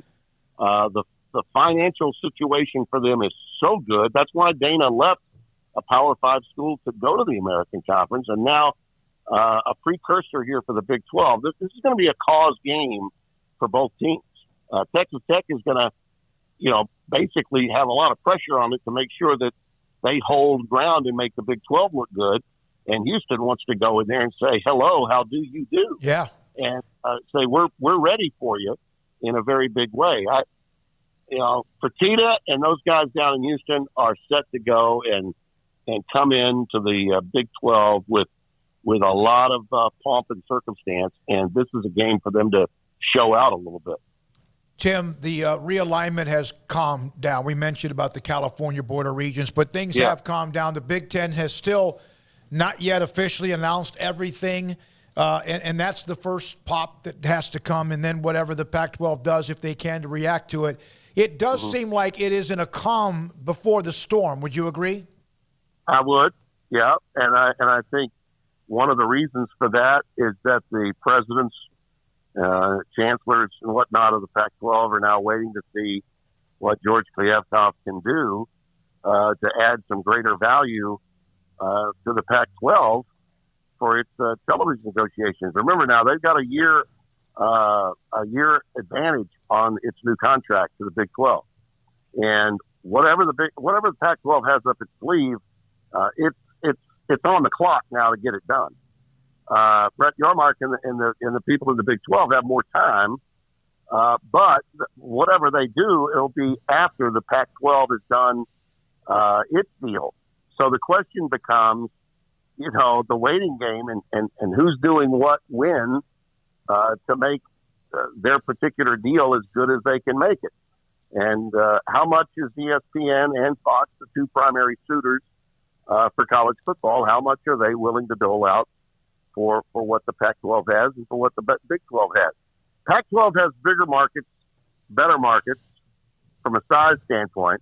Big 12 has more passion and I think a greater history, and they have the ability to play in a noon window that the Pac-12 does not. At least most of the time, the Pac-12 does not. I don't think you're going to see too many 9 a.m. games anymore from the Pac-12. But that's where we are, and I think that this calm before the storm, though, fellas, could be one that jumps right back up. Yep. Right about the time we begin the season. Don't be surprised if presidents of universities and major players make decisions to take the focus away from the field when the games begin. It's happened before. That we should be concentrating on the game. I think we all want to concentrate on the game, but I don't know that in the boardrooms of college football much consideration is ever given to stealing the thunder of the season when these kinds of financial decisions are being made. You have been high. Obviously, you mentioned Houston. They have them in your top 10. You have Baylor at 4. We know what they were last year. Oklahoma State was really, really good last year and almost got a team that was in the semifinals had they beaten Baylor. Yep. Who among those who remain and who among the 4 incoming schools do you think might be the torchbearers for the Big 12? Well, look, Houston is going to be a major player when they get into the league. As I said before, financially, they are so sound, so solvent. This is not your typical American Conference team coming into your league because they've been there before, number one. They know the landscape, and they've got the personnel and the financial backing of Tillman Fertitta to go along with the medical school aspect. So they are a very sound program coming in. And I think BYU is a team that has just got worldwide recognition. I told you guys this. My Baylor pick for the 4-hole was one that I have confidence in, but I could get knocked out of the water very quickly if they spit the bit at BYU. BYU is really good. They bring in 19 of 22 starters and every returning player on defense this year. And Sataki is a coach that they were very unhappy with early, and now he's put together a 10-win season, backed up with another really good season, and they have an opportunity to show out early with Baylor coming to them. It's going to be a very big, tough environment for Aranda's club to handle, but I think they can. I think they are athletically gifted enough to make the plays to win. But BYU is the other team, along with Houston, and certainly Cincinnati is strong too. I mean, that's great leadership. These teams are all legitimate. That's why I think the Big 12 has, in my opinion, the better product when compared to the Pac-12. Where these programs are currently, who their head coaches are, how long they've been within the conference, that they've been in, how long have they been viable. And, Luke Fickell's done an incredible job. And I don't think he's going to be leaving there unless suddenly the Ohio State job were to come open. And I don't anticipate that happening anytime soon. But Fickell is ensconced there at Cincinnati. So all of them really are going to have a really positive impact. And I think they hit the ground running coming into the league as soon as they get there. Tim, today Dave Aranda spoke to the Rotary Club in Waco at McLean Stadium, and I had somebody feed me the audio and the video of it. One of the things I learned today, he's talking about all the tough road games, including the one in Provo, among other places as well. But he was talking about that they want to weather the storm because of what you cannot control on the road. He brought this up, that the only animal that he knows that he brought up that runs into a storm, or others run alongside of it or away from it, are buffaloes. And he showed a video of buffaloes to his team earlier in the fall camp. And yet again, another one of those Dave Aranda unique type ideas and I guess analogies. Well, he's well-read, highly intelligent. He doesn't say a lot, but what he does say is memorable. And a lot of times when you're talking to him prior to a game, there can be some long pauses in his conversation. He's measured in a good way, with what he says. And, he knows that his team is getting a lot of hype from guys like me and a few others out there. And certainly it's not lost on him that this was the first time at Big 12 Media Days that Baylor was ever picked to win the conference. So you can bet that he's got his antennas up looking for whatever it is that he can to use to motivate his guys, because Baylor's not been in this position before. In the history of the school, even the great teams that Grant Taft had never had this much hype coming into a season. Now, I think it's deserved. I really do. But you can bet Dave philosophically is going to work hard on this. And that's one of the things I love about him as a head coach. I think he's every bit the equal of Lincoln Riley as a defensive play caller. If Riley is transformational as an offensive play caller, Aranda is his equal defensively. Okay? The big difference is Aranda is not as attention-getting because he really doesn't have a great deal of charisma. You have to kind of peel back the onion a little bit, get to that second and third layer of how really intelligent he is and how pragmatic he is in putting together game plans that are unique from game to game in calling defenses. You could equate it a little bit to Gary Patterson. He's like a quiet Gary Patterson. All those things you used to see Gary doing on the sidelines when he was calling his defensive signals, all that's going on, but it's in the cranium. Okay, it's between the ears of Dave Aranda, and he's ahead of the game. He's ahead of most offenses that he plays, including all the spreads that you run into in the Big 12. And, I think that's the thing that I love about him the most is that he's so unique and such a original head football coach. More oftentimes than not, guys like him would be the really brilliant defensive coordinator, the Bill Arnsparger type, the quiet guy behind the Don Shula. Aranda is really good wearing the head man's hat, but he doesn't seek, nor does he have the persona to make news like other head coaches might make of teams that are expected to be really, really great. Tim, this note just a minute ago, Pete Thamel, ESPN sources, presidents and chancellors who make up the College Football Playoff's Board of Managers held a brief discussion on Monday by Zoom about major college football operating under governance structure outside of the NCAA. Well, that's exactly what we've been talking about, hasn't it? Yep. Get them the hell out of college football Division I. This has been at work for a while now. And, the NCAA can send a thank you note to Mark Emmert for not doing a damn thing during his tenure as president of the NCAA. 15 years, the O'Bannon case was brought. Name, image, and likeness was there for all to see with 2 separate lawsuits, and they did nothing. They offered zero. and had the audacity to counter-sue, come back with a 9-0 response from the Supreme Court. That was the death nail. Okay, what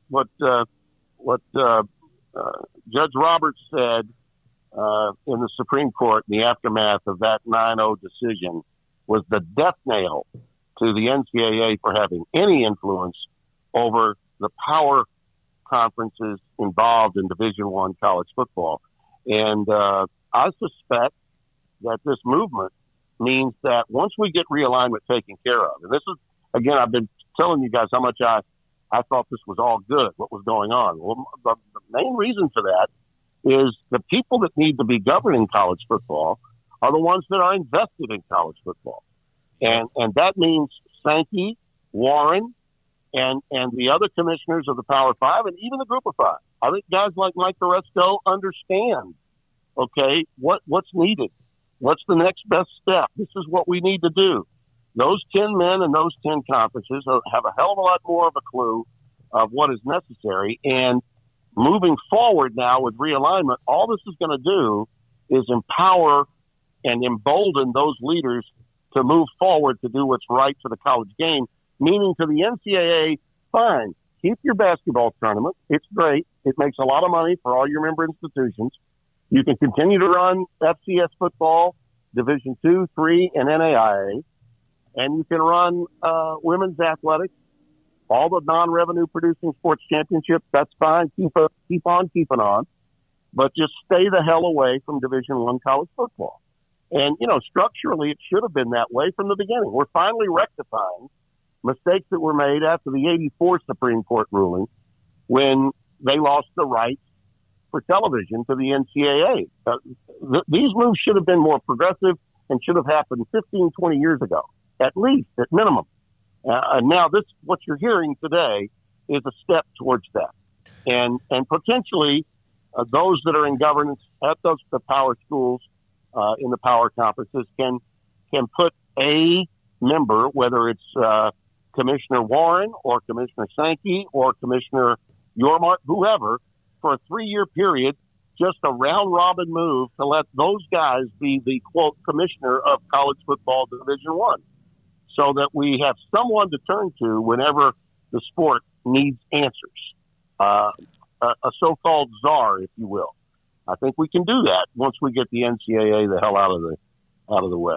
Tim, thank you. I know the week that you have the Texas Tech and Houston game, you'll be pretty much locked in, but we'd love to get you on maybe that week if you can, early, if it's better. I know you've got meetings and all that. I can make that work. Not a problem. All right, buddy. Thank you. As always, Tim Brando, Fox Sports, on college football and many things, including the Pete Thamel story on ESPN.com. Yeah, I looked up the Buffaloes thing that you're talking about with Dave Aranda. It's pretty simple, actually. It's, storms roll in from the west, and cows, for example, will see storms approaching from the west, and they'll decide, well, we got to run east because we got to stay ahead of the storm and run away from the storm. And what ends up happening is that you're just basically delaying the inevitable, and the storm catches up to you, and now you're just stuck in the storm. And because you're a slow cow, you're just in the storm, and you're just basically running with the storm, right? Do you understand that? Yep. So for a buffalo, on the other hand, they see the storm approaching from the west, and they let it get basically on them, and then they start running into the storm. They start running west straight into the storm, and basically what that does is they run right through it, and then they're on the other side of it. So you face your problems, basically, is what I think it boils down to. You don't procrastinate or delay the inevitable or, put off your problems and just let them compound. You run right into the storm, or you run right into your problems and you deal with them. And if you do it that way, then they'll be taken care of in a lot quicker fashion and better fashion than if you were to just sit there and try to run away from them constantly. Yep. So that's what Aranda was getting at. Peggy, who is the one who was at the Rotary Club, sent Craig and I both the video of Aranda at when he was speaking, the Q&A, and he brought up the analogy of buffaloes, and showed video to his team about go ahead and face the storm, and Craig gave you the analogy of the reality of what they actually do. 432, Sikkim 365 Radio and 365 Sports. PettyClinicalOT.com, Dr. Kent Petty can help you become the high-performance man that you used to be. What do I mean by that?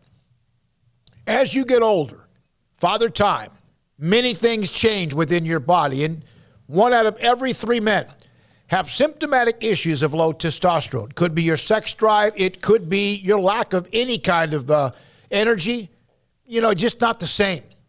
It could be your sleep habits have changed. It could be that you're putting on body fat even though you kind of are watching what you do. Part of that, some of that is part of low testosterone. Dr. Kent Petty can help you out. Go to the website, pettycliniclowt.com, top left-hand corner. There's a phone number and an email. Contact them. Tell them I sent you. And then he will set you up and take care of the blood work, get the results, check your testosterone level, and if it's too low, he'll put you in a program to increase your testosterone level so you can become the high-performance man that you used to be, the one you want to be and the one you need to be at pettycliniclowt.com. During the Make This the Summer event, Allen Samuels is celebrating with an incredible lineup of new 2022 models like the Grand Cherokee L, Renegade, Wrangler, and the Wrangler 4xe. These vehicles bring power, style, and a smooth ride you'd expect from a Jeep. The Grand Cherokee L even brings you extended seating with a third row. Come see what Allen Samuels can offer you and your family and find the Jeep SUV that fits your lifestyle. Baylor University is where lights shine bright. So, let there be light. Let there be roommates and teammates, scholarship and championships. Let there be fresh starts and new traditions, fast friendships and lasting impacts. Let there be laughter. Let there be joy. Let there be light. Baylor University, where lights shine bright. Do you or your kids get nervous about going to the dentist? Stonewood Dental, Dr. Steve Childress, he can help. I've spent a career taking care of patients who as children had bad experiences, and now they're adults that hate going to the dentist. If I get a kid at 3 years old and they come every 6 months and it's a happy experience, it's normal for them. Now they have an accident at 6 or 7 or 8 at school. Now they have a broken tooth or a trauma, and they have to come here.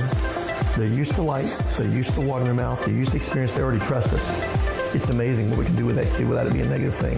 But if I see a 6 or 7 or 8 year old that's never been to the dentist, and now they have a trauma or an unfortunate unexpected toothache, it's harder to do that for that kid and it not be somewhat of a negative experience. So bottom line is I try to teach kids and adults and teenagers, everybody, the way I'd want my family treated, which is where it's a necessary part of life. You just take care of it. It doesn't have to be that big a deal. Learn more, stonewood-dental.com. Riverbend Liquor and Wine, Lakeshore Drive and North 19th Street, right behind the bank, is a hidden gem in Waco. If you're a fan of bourbon, especially local Texas bourbons, that's where you gotta go. Balcones, TX, Devil's River, whatever it is, they've got it. Riverbend Liquor and Wine, plus the best selection of craft beers in Waco, seasonally churned out throughout the year, whether it's spring, summer, fall, or winter. Riverbend Liquor and Wine, best selection of craft beers, a speedy drive-through window, and excellent customer service. Find out more on Instagram or just go by and see them. Lakeshore Drive at North 19th Street behind the bank. From the first workout to the last practice, sports is an incredible and rewarding challenge. Hi, everyone. This is Dan Ingham with the First National Bank of Central Texas, and we're proud to support each athlete, every parent, and our educators. From families, small businesses, to the biggest industry, we're here to help. With remarkable products like mortgage lending, we've got banking ideas that fuel big dreams. The First National Bank of Central Texas. Familiar faces making local decisions. Member FDIC, Equal Housing Lender. In the market for a quality metal building? Since 1943, Pioneer Steel and Pipe has helped Central Texas residential and commercial customers with metal building design, panel options, building components, and trim options. Pioneer Steel and Pipe's residential line is energy efficient, offers low maintenance, reduces insurance payments, is impact resistant, and carries up to a 45-year limited warranty. In addition, they can also help you find a metal building contractor for your project. Pioneer Steel and Pipe with locations in Waco and Bryan and at pioneersboys.com.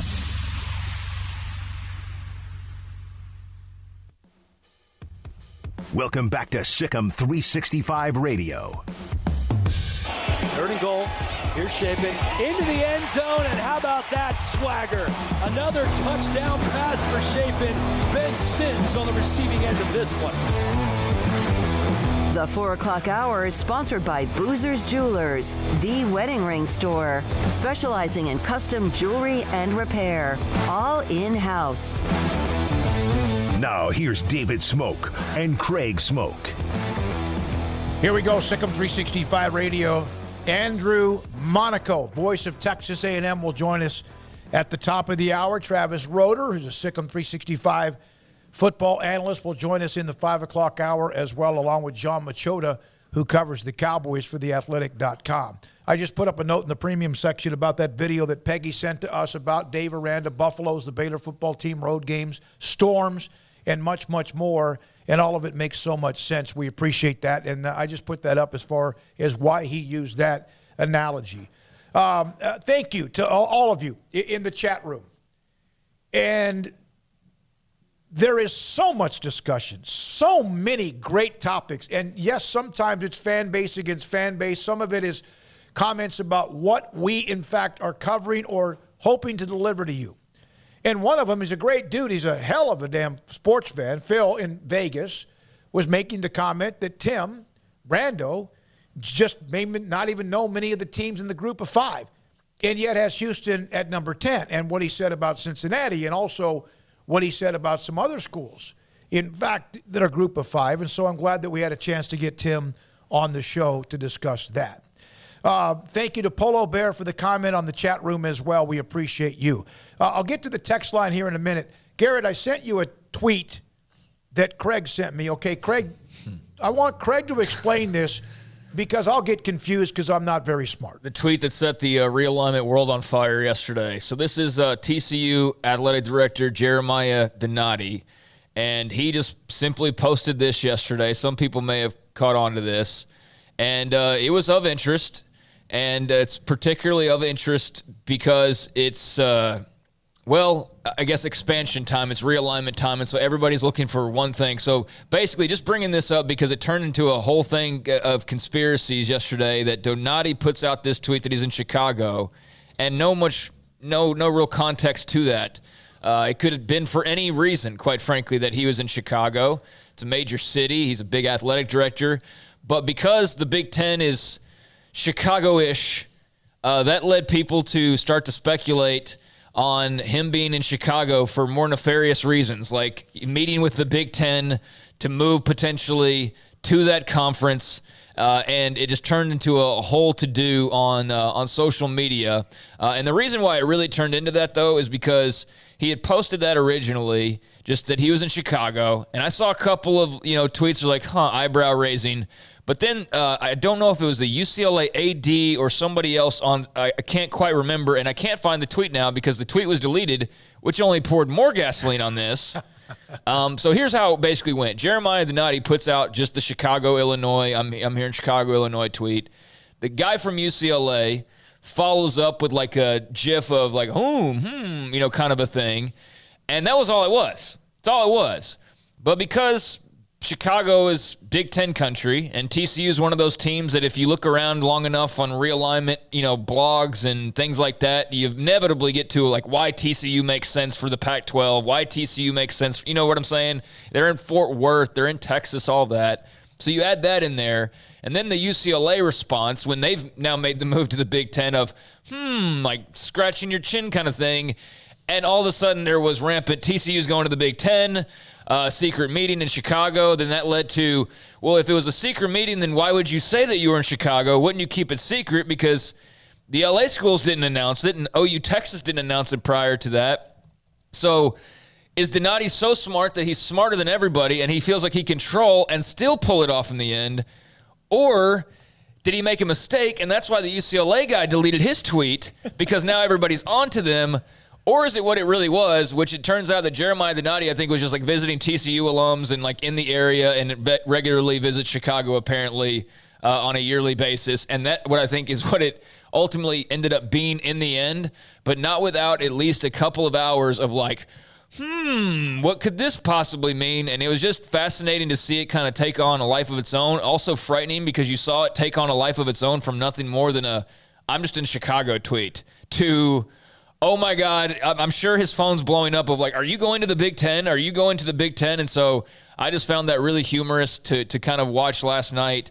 Eventually, the UCLA tweet was deleted, which is why I didn't have the example of it there for you. But that only added more fuel to the fire. And, I think he was like at a Cubs game, and there was nothing really more to it than that. But that just goes to show you the craziness of realignment, which we've certainly experienced, and just shows you how much of an appetite there is for it and how much people are just like looking for clues to see like, okay, what is this next thing going to be? Because we all know there's a next thing, right? Yep. We all know there is. And just what that is exactly is what we're all just outside of probably Kevin Warren and Greg Sankey and a couple of other people of that stature, none of us really know. And so, that was just a meaningless tweet unless Jeremiah Donati's like on troll level 20 and he's like so far ahead of us that he's going to, in a couple weeks, like, it was meaning enough. It did mean something. That's highly doubtful. TCU to the Big Ten really doesn't make sense to me as far as, Texas representation. But outside of that, I don't think much of that. But it was just funny. It was funny to see that. And we've certainly had our moments with the realignment chatter. So cool to see that and also kind of wild to see that play out over social media. It is amazing to me that if it's tweeted, it's true. Man, it's something. It's something that, know. It's politics, and people just run with it, and no fact checks. And now you even have some fact checkers, mainly with the political stuff. And it's just amazing. If it's tweeted, it doesn't mean, and I have been fooled, I admit it, twice, 2 or 3 times by the fake Ian Rappaport Twitter handle about some NFL news. But and that's stupid for me to get fooled by him. But I've rushed to, oh my God, and mainly because it almost made what he tweeted out, or the fake account tweeted out, was probably what's true or could be true, and then I get, of course, burned by that. Yeah, but apparently it's just a regular visit of some. I don't know exactly what his itinerary is, if he's just on vacation or he's visiting. I don't know, but that went from 0 to 95 pretty quickly. But disappointing for TCU fans who may for a second have gotten their hopes up. Like, we're going to the Big Ten? Like, Donati's working this? But no, doesn't appear that way. But, until the chips fall and settle, that is a team that gets brought up, and, that'll continue to happen, them and others as well. All right, couple of the notes. Steve, by the way, our friend, University of Cincinnati fan, Houston favored to win the AAC seems possible. I think they meet Cincinnati in the championship game. Other than Arkansas, Cincinnati could be favored in all other regular season games. Not exactly a tough schedule. They lost some very good players. Steve, of course, who he and I text back and forth a lot, and he has some great ideas about college football. Cincinnati lost some very good players to the draft. Outscored Houston the last 2 years, 73-30. Since these 2 losses the last 2 years have been to Georgia and Alabama. And that's a great point from Steve. Appreciate that, Steve. And appreciate your time. That'd be a hell of a game, yeah. From Mike George. Mike put up, when we were talking about Baylor and Houston, last time they played was 95. Baylor won 47-7. And I said, I still think it's a great series.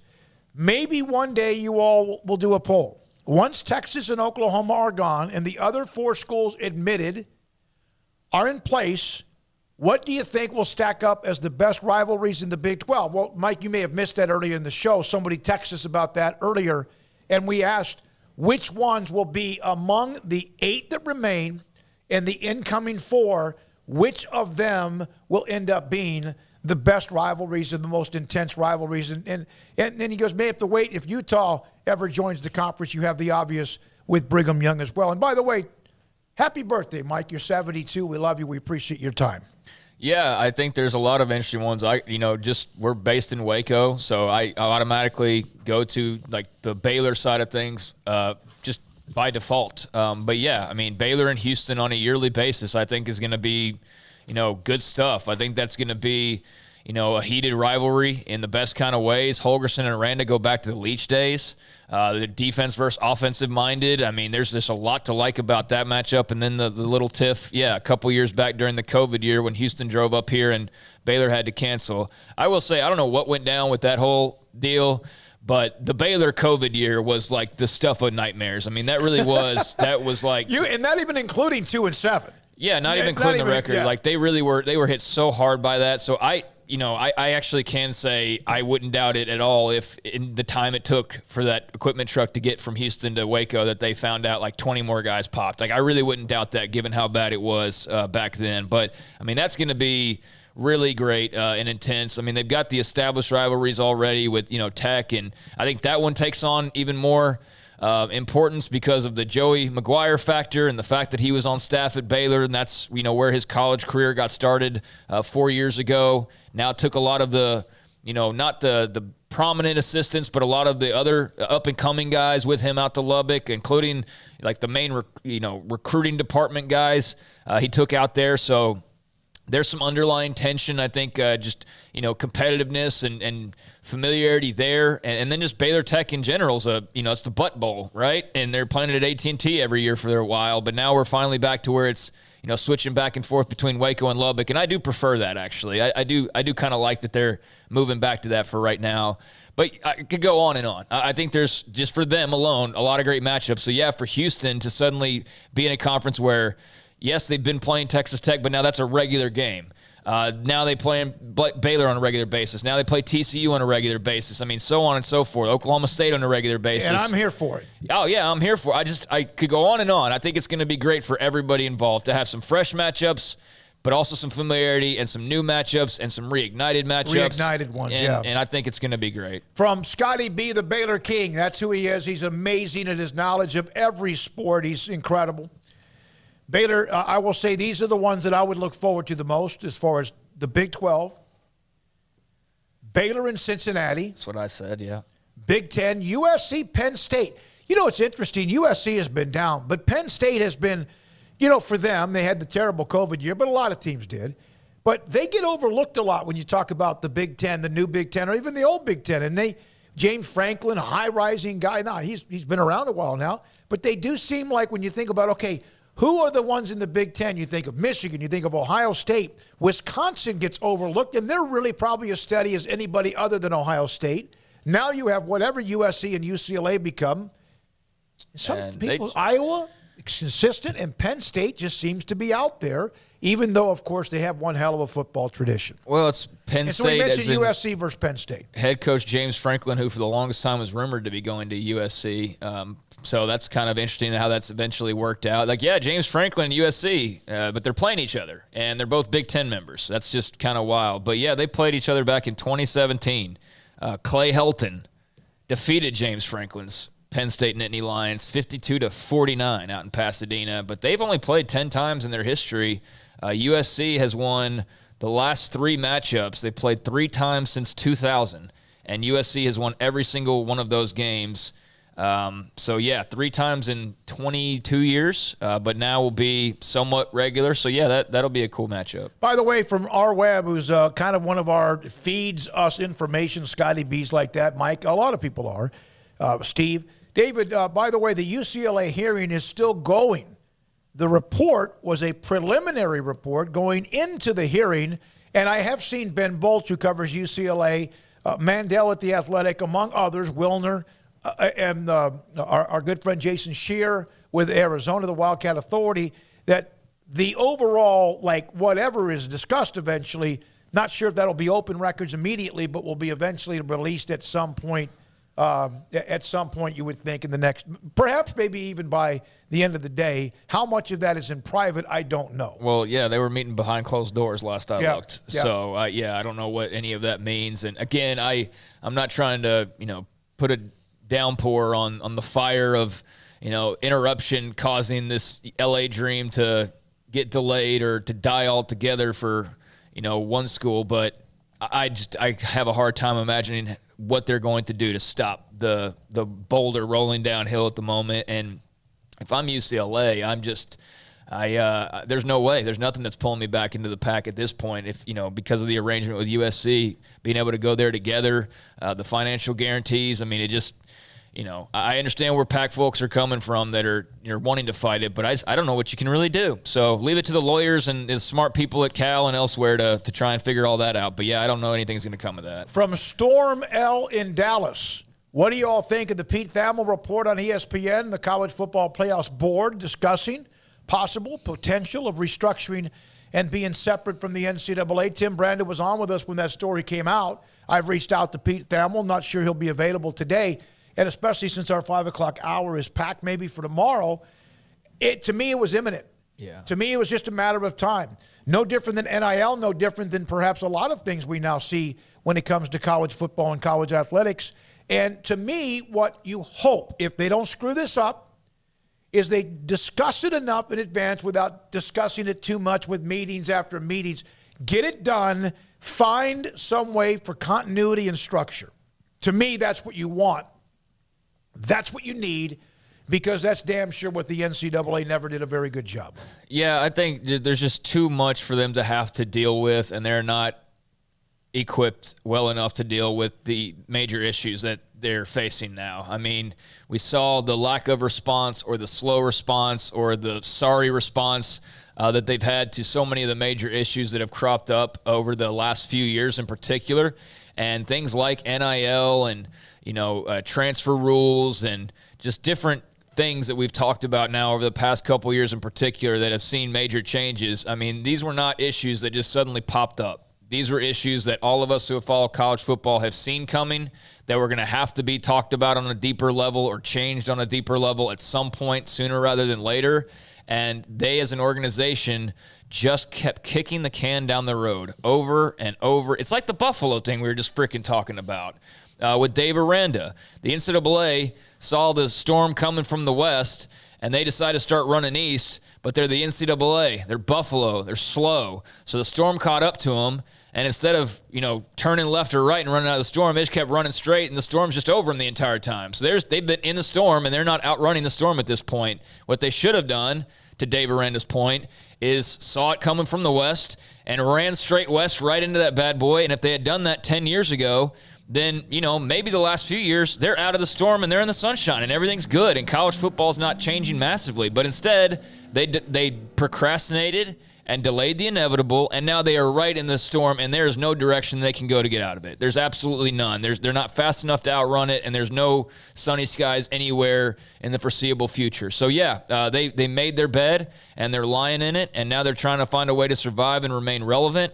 And I'm sure there will be some ways that they are able to do so, but the days of them being the big bad boogeyman that everybody's scared of, that everybody's afraid of, that that fist coming down and demanding justice and hurting your program, like those days are so long gone. There's been too many NCAA cases with lawsuits filed back the other way that have just shown their power to be kind of fraudulent, kind of like the Wizard of Oz. You see him behind the curtain suddenly, and it's not as scary, and I think that's what happened with the NCAA. So this was all inevitable, especially for college football. Again, this isn't necessarily everything's suddenly not under the umbrella of the NCAA. This is just really football related.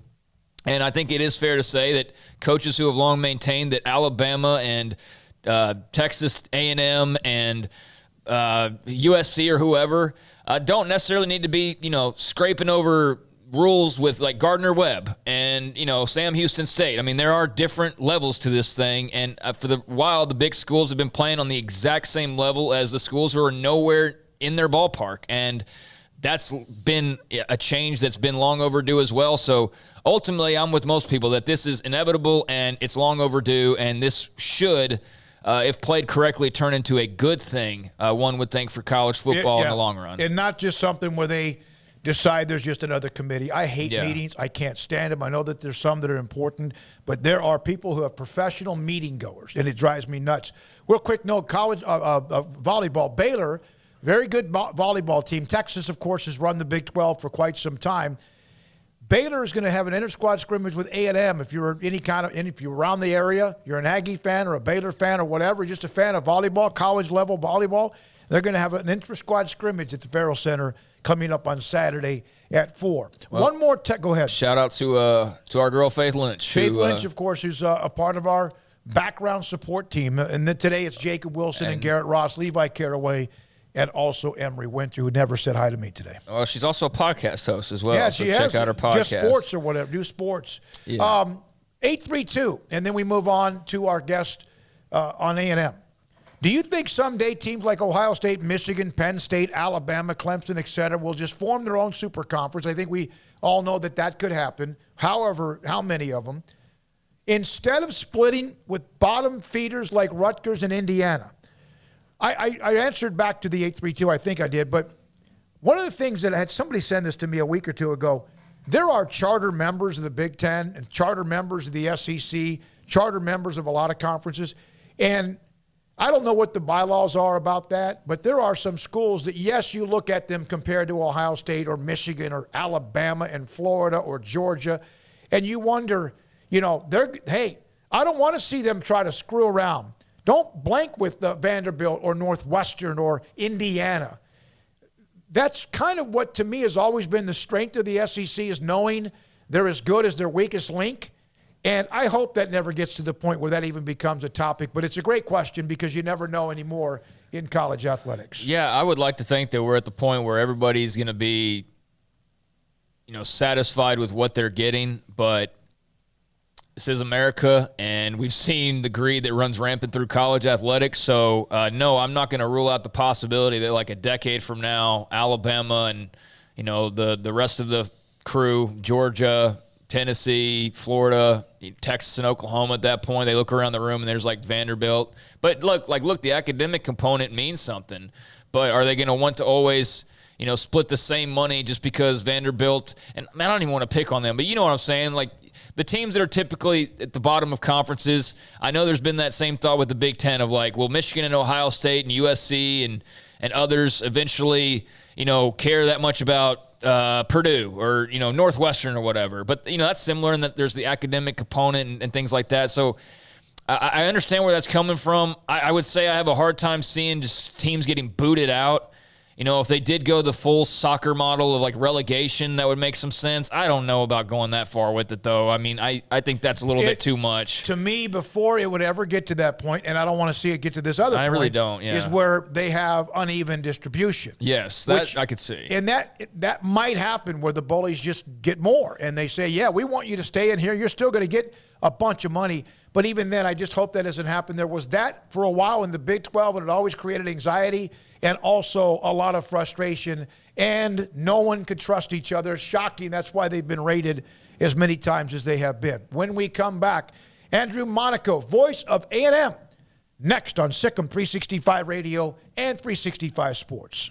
We're fighting hard at Pickup Outfitters in our battle to end truck nudity. But it's not just about putting an outfit on a naked truck, it's about making sure you have the very best customer service. So we offer the Pickup Outfitters Lifetime Installation Guarantee. Over time, sometimes your outfit needs a little tune-up, maybe some tightening, adjusting, whatever. If you outfitted your truck at Pickup Outfitters, that tune-up is absolutely no charge for the remainder of the time you own that truck. We also offer free warranty assistance. If for any reason you need to use your warranty, you just bring it back to us and we take care of it. It just makes sense. I mean, operating without a promise like that would be like offering customer service in the nude. And if you've seen our staff, trust me, you don't want that. So do your part to end truck nudity by outfitting your truck, Jeep, SUV, or van at Pickup Outfitters, 220 Lake Air Drive in Waco, where we promise to serve you fully clothed. Check out our website, createacommotion.com. There are 26 letters in the alphabet, over 600,000 words in the dictionary, and just 3 of them said together can change everything.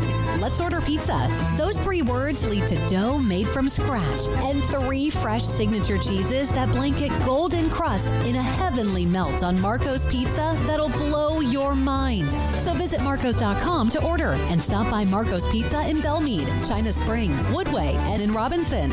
Marco's. Pizza lovers get it.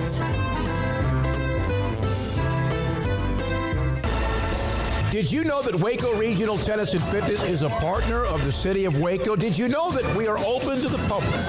Waco Regional Tennis and Fitness offers day passes to the public for only $10 a day, and we offer money-saving memberships. Waco Regional Tennis and Fitness offers over 40 group exercise classes each week, including bar, yoga, boot camp, indoor cycling, and more. There are free weights, weight machines, TRX, rowing machines, stationary bikes, new treadmills, elliptical machines, and much more on the spacious weight room floor. Personal training available where you can be encouraged to grow.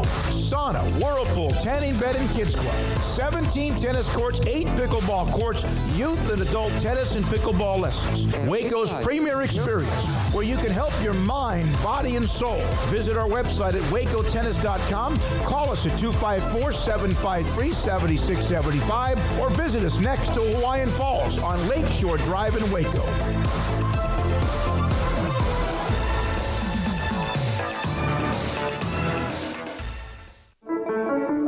One size fits all. That may be all right for an adjustable belt or cheap sunglasses, but when it comes to your financial needs, no one wants a one-size-fits-all strategy. Cam Heathcott, your Edward Jones financial advisor, knows that his most important goals are yours. That's why he takes the time to understand your needs, knowing you. That's how Edward Jones makes sense of investing. Cam Heathcott, covering Conroe and Houston, 936-756-7717 or cam.heathcott@edwardjones.com. Edward Jones, member SIPC.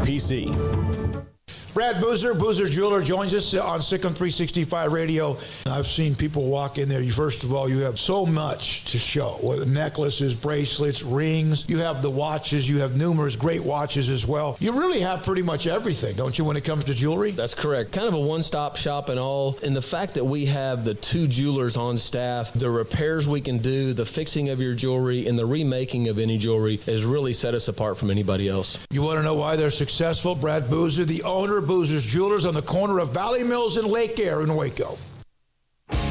Welcome back to Sikkim 365 Radio. Are you a Sikkim 365 super fan? Then try out our premium subscriptions at Sikkim365.com.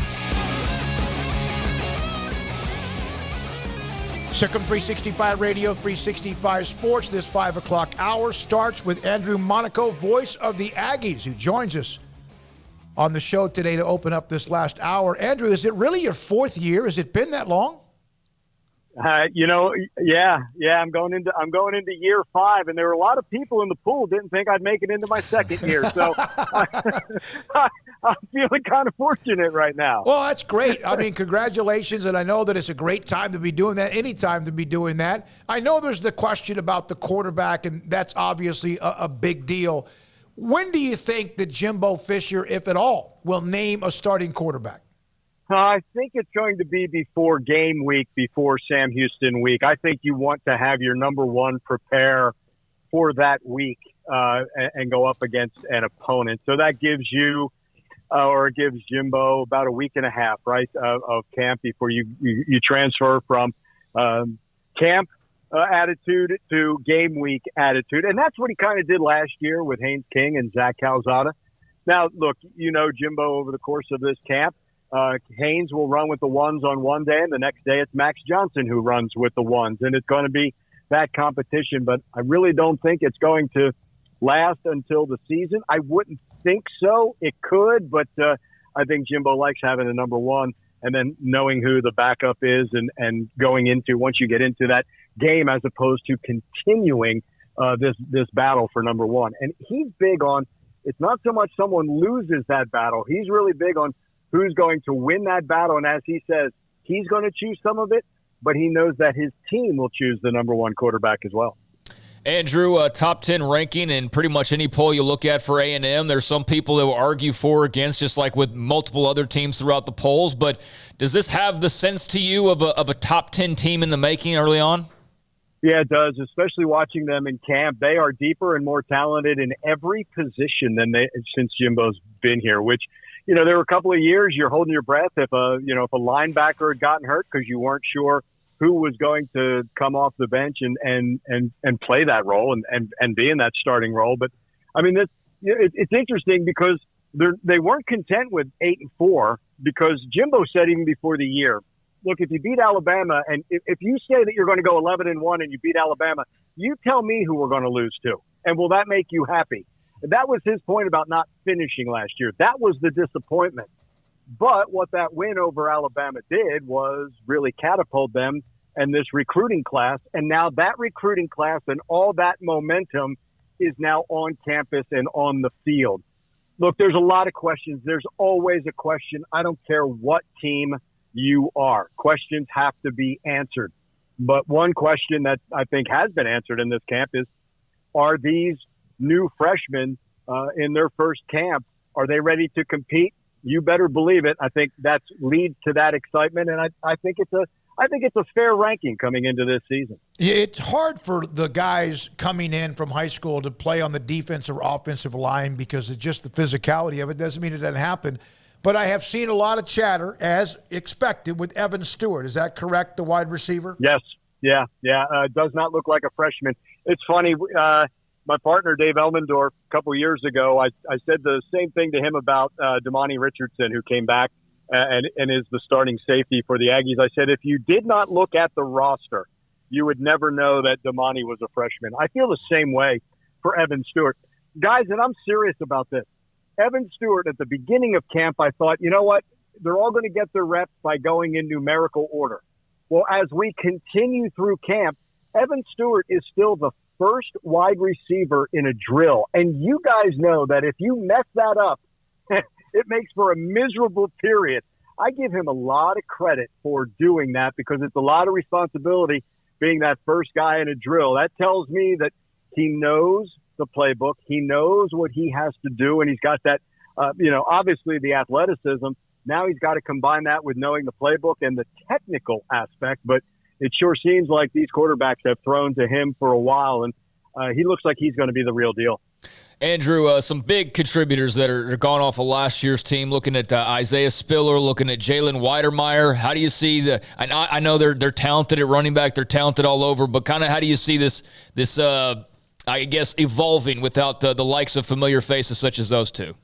Yeah, I certainly hope that, those players will leave their mark on this team by who is next. And for Isaiah, he shared those carries with Devon Achane. Look, Devon's ready. Oh, yeah. He's going to be fantastic. And again, they're deeper there. Amari Daniels, L.J. Johnson, Ernest Crownover, Le'Veon Moss, who signed. But it'll be Devon Achane. And you'll see Devon in a number of different places on the field. 6 will be on the field, probably every snap, certainly every kickoff. I have no idea if teams will kick to him. Tight end is interesting. It's very deep, but the only tight end who has taken a snap in the SEC is Max Wright, the tight end out of Katy. But very excited about Donovan Green out of Dickinson. Blake Smith has been hurt back from a knee injury. Same with Fernando Garza. And then Max Johnson's brother, Jake Johnson, big 6'5" tight end. He is, also taking those snaps, and Jimbo doing something that he did when he was at Florida State. Go get an international flavor. They've got the Swede and Theo Mellon. He is here as well. So they have depth there, but they've not taken an SEC snap, and you guys know that's going to be the difference. But if you want size as a tight end, they remind me a lot of Jace Sternberger, who was here before, and that's the type of tight end. And I can see why 6 of them committed at Texas A&M. Jimbo knows how to use that tight end. It's a great place to be a tight end in college football. In fact, Max Wright, tough guy. He defensive end. Wasn't he on the defensive side of the football? Yeah. And I'll never forget the touchdown pass in South Carolina as he's running down the sideline. It was all his former defensive linemen running down the sideline. They celebrated with him first. So I think he moves from that second blocking tight end into more of a catching tight end.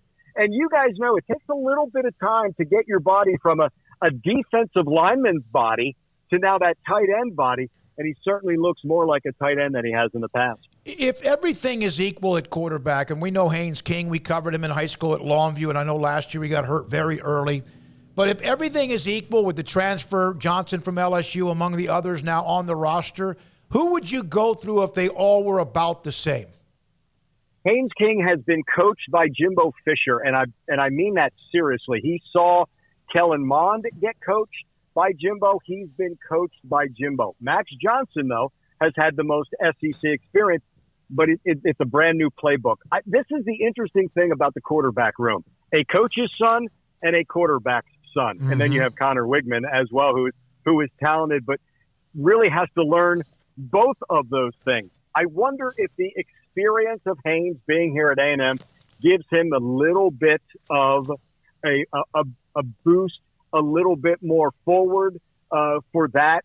And then Haynes, I don't want to say dual threat because he throws the ball better than people think. And I was really impressed last year when he was hurt. he was on the field as much as possible and working with Zach Calzada and just was around. Even when he wasn't allowed, he was he was in a truck looking over the fence. He's just that involved. But I think it says something for Max to come to a team like this. The good news is he doesn't have to go up against his defense on a Saturday. He does against Monday through Friday. But I just wonder if because Haynes has been here longer and is a little more familiar, if that is what will give him a little bit of an edge. Andrew, are they ranked as high as they are because they beat Alabama despite their overall record unranked? Are they ranked as high as they are because of who they have coming back, or because of what they've had coming in with all the last couple of years in classes? Combination of all of those. The Alabama win with Zach Calzada at quarterback, whether Nick Saban says it was a rebuilding year or not, it's still a win over Alabama, which Jimbo and the Aggies had not been able to do. I think that number one ranking, which I know took people by surprise, but they should not have been, because Jimbo's been in the top 5 since he's been at Texas A&M, but he's had the number one recruiting classes at Florida State. It worked out pretty well for him with the Seminoles. I think it's a little bit of everything, and I truly believe it is they have game breakers, and I think that's what was missing. I think when you can put the ball in the hands of Devon Achane, whether it's a handoff, a kickoff, if you can get the ball in the hands of Aniyah Smith on a pass or an option or a punt, those guys can change the game if the ball is in their hands. And I'm not sure the Aggies have had that. And that's why there's so much excitement about Evan Marshall. And then the defense coming back. The question is, how do they react to DJ Durkin, who's really not going to change a lot from Mike Elko. And DJ Durkin knows how to defend against the SEC, not just at Ole Miss, but with Florida before that. And Steve Adazio comes in as an offensive line coach. I think it's a combination of all of those, the talent that comes back, the experience, I think, more than anything that comes back, but also that off-season excitement of a number one recruiting class. And then, that ability of, hey, you knocked off number one and you also knocked off a ranked Auburn team. The question is, can you now do it again, but do it on the road in the Southeastern Conference? Andrew, a lot of questions answered. You pointed out a lot of the main storylines. Outside of quarterback, obviously when somebody's around the program, they always have a little bit more insight or maybe a bit deeper understanding of sort of the questions that the team is facing. Everybody's talking about A&M in the quarterback spot. What are maybe they not talking about in terms of questions heading into the season? I think one of the questions is going to be the offensive line, bringing back Bryce Foster at center, Ruben Fothery at that right tackle, two guys who were thrust in as freshmen because of injuries, and Layden Robinson will be on that right side.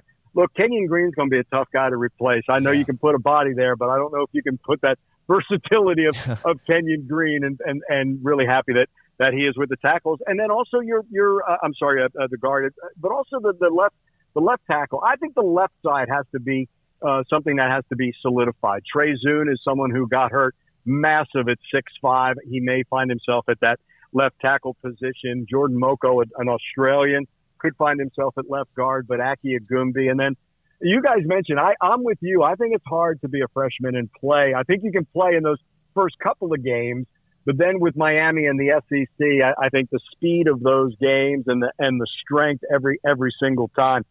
You know what? I'm really jazzed about this defense. I love the defensive line, and I've said this before, and Bobby Brown got a little mad at me because Bobby thought he was sexy.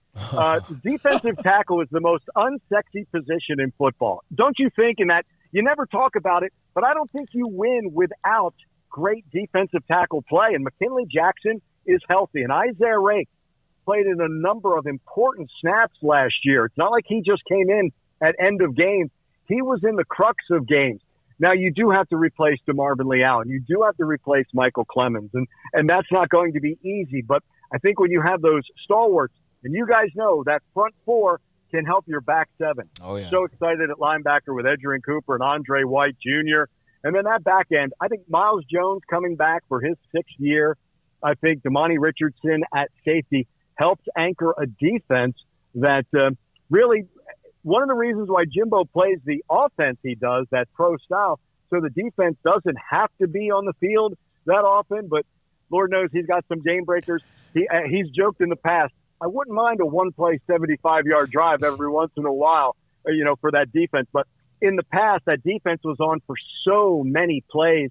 I think this style of offense plays in, and I think it's going to be an attacking defense that Mike Elko had done in his 4 years, and DJ Durkin will take over. Speaking of defensive linemen, we know what they look like in good ones because of what Baylor has with the former LSU player in Siaka Ika, Jackson player, and among the depth they have at defensive tackle. When I asked Dave Aranda this, Andrew, last season, what, you hear about the defensive lines, the athletes and whatever of the SEC, and he mentioned that the defensive linemen recruited by most in the SEC are just good. They're just really, really talented, physically gifted, and they just let them go. They just go get the ball.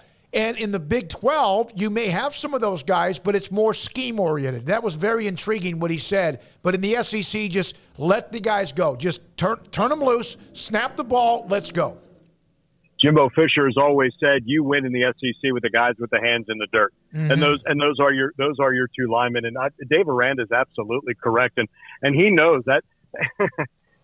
For all that we talked about LSU's offense in their national championship year, the defense was also very, very stout. I mean, it was, you talk about complete, and it's funny. We'll play doing a coach's show with Jimbo, and in a couple of years in the past, and I know Mike Leach is there at Mississippi State, but Jimbo's always said, go back to even Jackie Sherrill and Joe Lee Dunn, right, at Mississippi State. Those defensive linemen for Mississippi State really were a problem for you. And just a couple of years ago, Jeremy Sweat was drafted by Washington, but they had two others who were drafted there, and Kentucky's success and under Mark Stoops is those lines. Yeah, it gets underrated. When I work with a partner like Dave Elmendorf, who is a safety here and with the LA Rams, and yes, he played with the fearsome foursome, but he says that front four does so much for everybody else on that defense. I've got to agree with Dave Aranda. He's absolutely right. And if he gets an SEC-type defensive line in the Big 12, I think it's something you could absolutely disrupt a whole bunch of offenses. Andrew, thank you very much. Appreciate your knowledge. Andrew Monaco, again, voice of A&M, with us on the Aggies. We've discussed those top 10s and 20s and all the 25 and all that. Andrew Monaco, voice of the Aggies, year 5 for him on many things that the A&M football team looks at, what they have to not know yet, looking to find out because they start to snap and play the games, and concerns going in as well. So thank you for all of that. When we come back, Travis Roeder, he's one of the many analysts that we have for SicEm365.com in the premium section, but also a part of this show next on SicEm 365 Radio and 365 Sports. Richard Carr, Buick GMC Cadillac. They are the people that you can count on over there at Richard Carr. That's where I've taken my car now. Didn't buy it there originally. Bought it another way, but I can tell you that the next time I'm looking to buy a new or pre-owned vehicle, Richard Carr will be the place I go because, as I mentioned, they are the people that you can count on. And despite not having bought my car at Richard Carr a couple years back, that has been the place I've gone to now the last couple of years whenever I've had an issue. And they've hooked me up, and they've given me great customer service because, again, they are the people that you can count on. So if you are looking to buy a new or pre-owned vehicle right now, don't wait any longer. They got new cars and trucks that are arriving weekly at Richard Carr.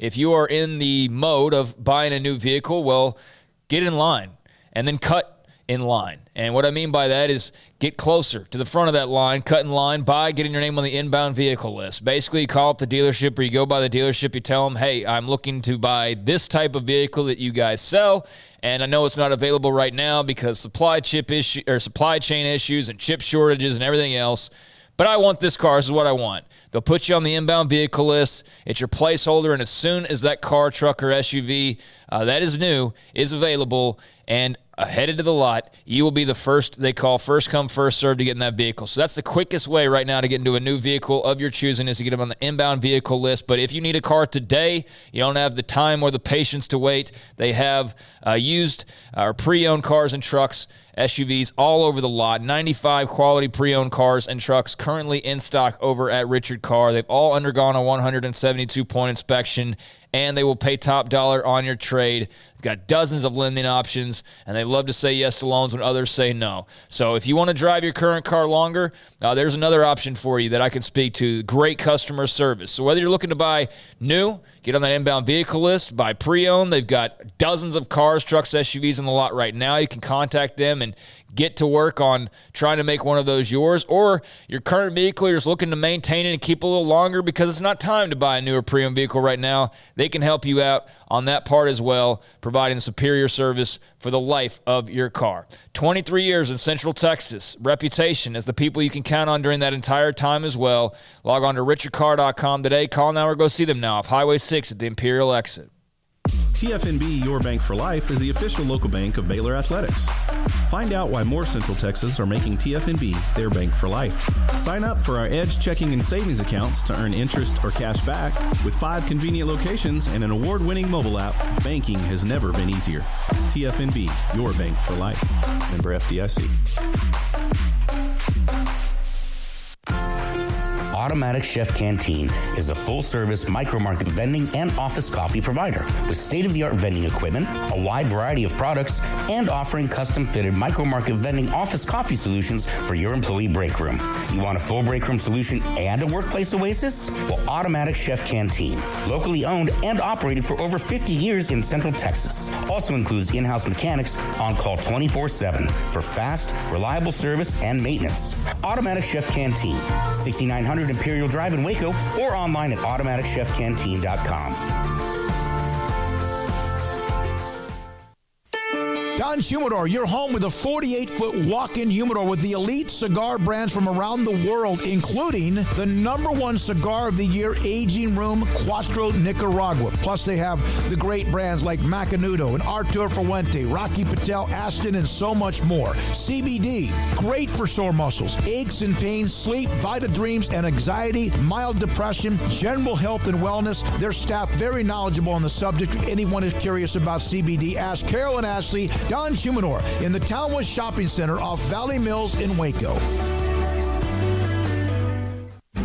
Shorty's Pizza Shack at 12th and Bagby is a homegrown, family-owned and operated must-visit pizza place in Waco. Fantastic pizza by the slice or get the whole pie to share. Great happy hour specials every single day, and it's not just pizza. Great wings. You have to try the Sikkim sauce, chili cheese fries, pizza pillows, and more. Dine in for a great hangout or carry-out. Order online at shortyspizzashack.com or do yourself a favor and bring your crew to the restaurant at 12th and Bagby. Shorty's Pizza Shack. Tell them Paul sent you by.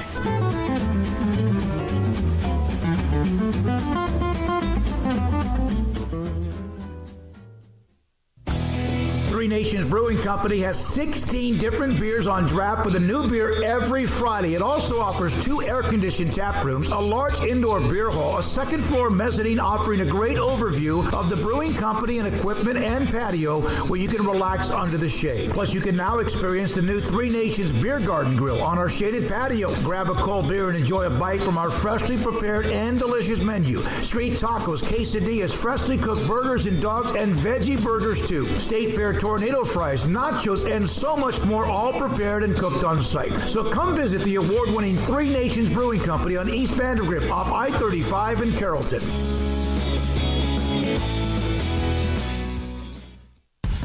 Texas Farm Bureau Insurance has protected fellow Texans with auto, home, health, and life insurance since 1952. With more than 260,000 square miles of land and 27 million people, that's a lot to cover. Whether you're wrangling cattle or wrangling kids, we're proud to protect Texans in all Texan ways of life.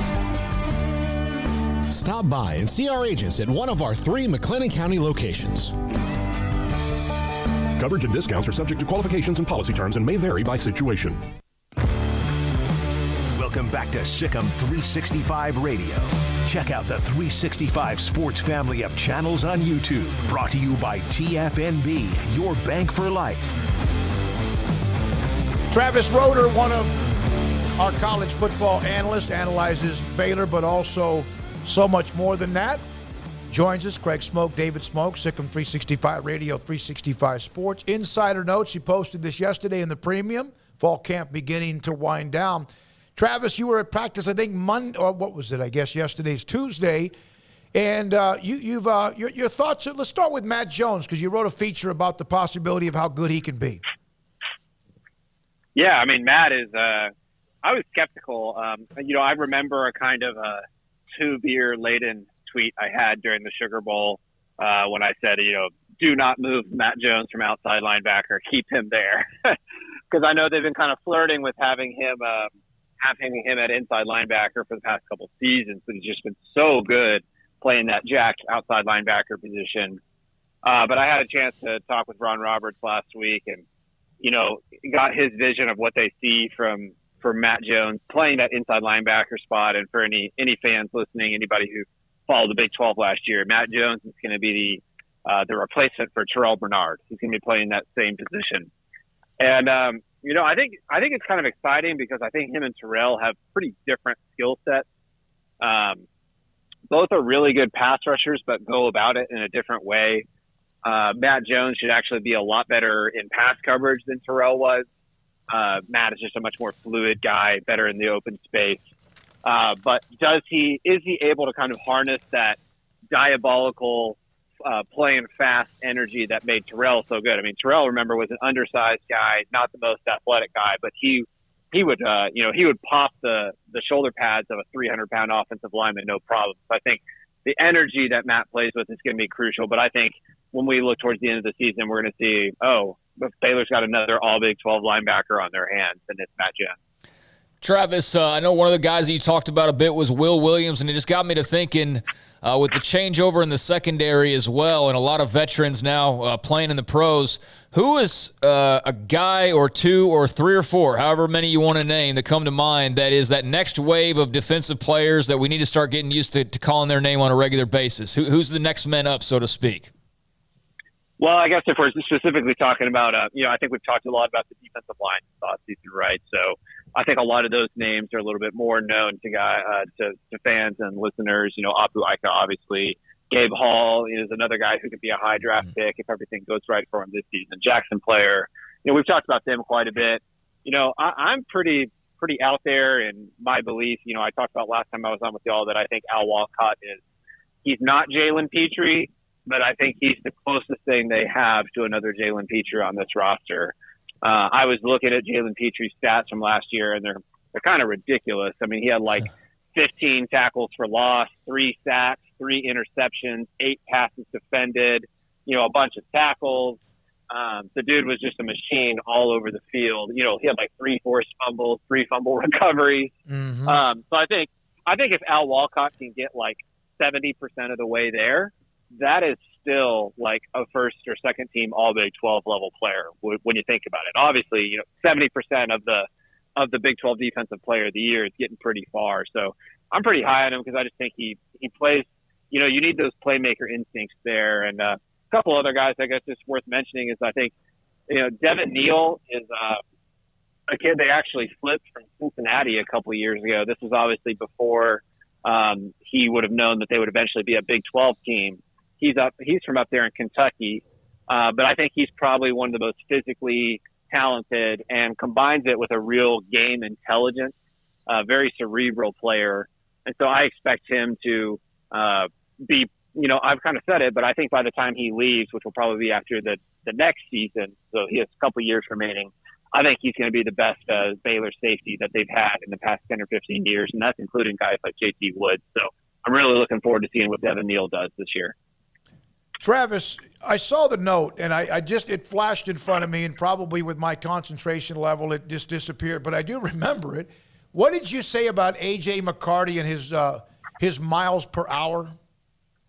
Well, I initially said that he ran 28.8 miles per hour, which thankfully somebody caught that typo. That would be the fastest man in the history of the world.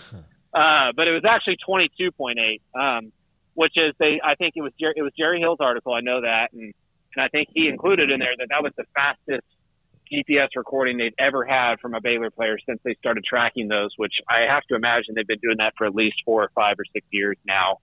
And, it's funny. I think about, y'all remember when Chris Platt nearly, I guess that would have been the go-ahead touchdown in the Big 12 title game back in 2019. and he got caught by that OU defensive back. And I think that was the fastest they had ever had a player run before, and he was running into the 22s. And that OU defensive back somehow broke 23 miles per hour to chase him down. And that was, I remember at the time, a lot of the stats people on Twitter, or the people who know that GPS stuff, said that was the fastest they had ever recorded somebody running college or NFL, which is kind of crazy. And now we've got AJ apparently running basically nearly that fast in a scrimmage on Saturday. So I know that earlier this offseason when y'all had me on and I talked about how high I am on this cornerback group, obviously not a lot of returning production. But A.J. McCarty's not even slated to start right now. But like I said at the time, he tests like a first-round cornerback. I mean, he runs in the low 4.4s. When you're running 22.8 miles per hour, that's pretty ridiculous. So a lot of talent for them to work with. I think if the coaching staff does well this season, then we'll be looking at a group that's totally fine, if not very good this year. Travis, a guy that I think you and I may have talked about in passing a little bit yesterday was Richard Reese, running back, true freshman. And you had made the comment to me that he's the most squirrel-like running back on the roster. How much have you actually paid attention to him and others in that running back group? And what are your thoughts on Richard Reese? I paid attention to him quite a bit, actually, because I remember when Baylor first offered him.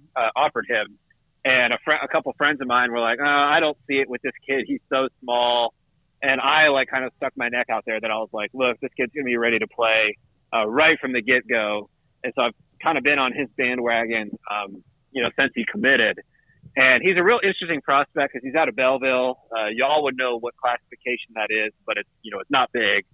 And, he ran in one of these, that's what's so fun about Texas high school football, and I'm sure part of what y'all love about it is that so many of these schools still run these old school power option, wing tee style offenses, and he was in that system, but he really kind of showed a lot of the skills and attributes that you need to succeed in this offense, which is, really great acceleration, really great feet, and he just has a natural understanding for how to find the hole in the offensive line. He's just a guy who has that game sense that you really want for running backs. Like the last thing you want to see from a running back is a guy to where you can see that he's thinking a lot. And Reese has that ability that Squirrel has too, where he can operate at 100%, where he's really rocking it off at 100% from the moment he gets the ball, but he's still able to not run into the backs of his offensive linemen, but still hit the right spot. And I think that's really the number one trait you look for in a running back. And like you said, Craig, I call him Squirrel Light because he's not the pure athlete that Squirrel is, but 99.99% of all humanity doesn't fit that description. But he's pretty dang close, and so I think it'll be fun to watch him. I think he's going to kind of be a third or a fourth running back this year, but if Squirrel or Tay are ever hurt, I think he's going to get a lot of carries. Travis, when you are good and you are at that level where Baylor was last year, and then you lose a lot of people, and everyone that I think was either drafted, undrafted, or whatever, still a part of the NFL camps, even now, as they've cut down to 85. The question I have is when Alabama loses somebody, they just have three guys right behind him. That doesn't mean that's always easy. Doesn't mean it's always better. Sometimes it's actually a better player that's just waiting their time. Where is Baylor, in your opinion, on refueling or replacing some of those that had all the catches, some of those that had all the carries, as far as, in your opinion, the players who are available now? That's a great question. And, I think what we come back to that I know we've talked about this all off season is the fact that Baylor is this really weird team this year where they bring back basically everyone on the front seven of both sides of the ball. So that's, they bring back basically all their offensive linemen and their tight ends. And then on the defensive side of the ball, they bring back almost all of their defensive linemen and linebackers. So it's a pretty interesting setup. So you're essentially looking at new defensive backs and new wide receivers and running backs. And so, I like the fact that, college football, one of my favorite things about it is that, teams have to build for October and November. Whoever Baylor is against Albany and even whoever they are against BYU is not going to be the team that plays to finish out the year at Texas on Friday night. Teams, these are college kids. They're learning the offense, they're learning the defense, and they just grow and grow throughout the season. So that is really where my eye is, I don't expect the wide receivers to be clicking and everything to be rolling when they go up to BYU. And so that'll be an interesting thing to watch in that game specifically. But I think what you really want to see is by game 6, 7, 8, to see where they're at. And that kind of tells you, okay, is this a full on, they don't have it this year, they're fully rebuilding, or was it just, okay, these kids needed some time to reload, right? Like it takes some time to get the ammo back in the, oh gosh, I should not have tried a gun analogy. I don't know guns well enough. Is it going to take them some time, or are they going to get there or not? So I think you just have to lean on the lines on both sides of the ball. And I keep coming back to last point here, defensively. Aranda and Roberts always have great defenses. And I understand there's some concern at corner and some concern at safety. But it's hard for me to believe that with probably the best defensive front that they've maybe ever had, that this is not one of their best defenses they produce. Yeah, I see the reason for why. They are loaded. And think about the playmakers they lost. That's in the experience, and that was why I asked the question, because sometimes you look at oh my God, and I understand oh my God, but again, that is when I think you are on the verge of being sustainable, and then no matter who comes and goes, you're fine. Well, and one of the things I always come back to for 2017 Baylor, a prime lesson I think all of us learned that year is never be excited about true freshmen starting. Just absolutely never.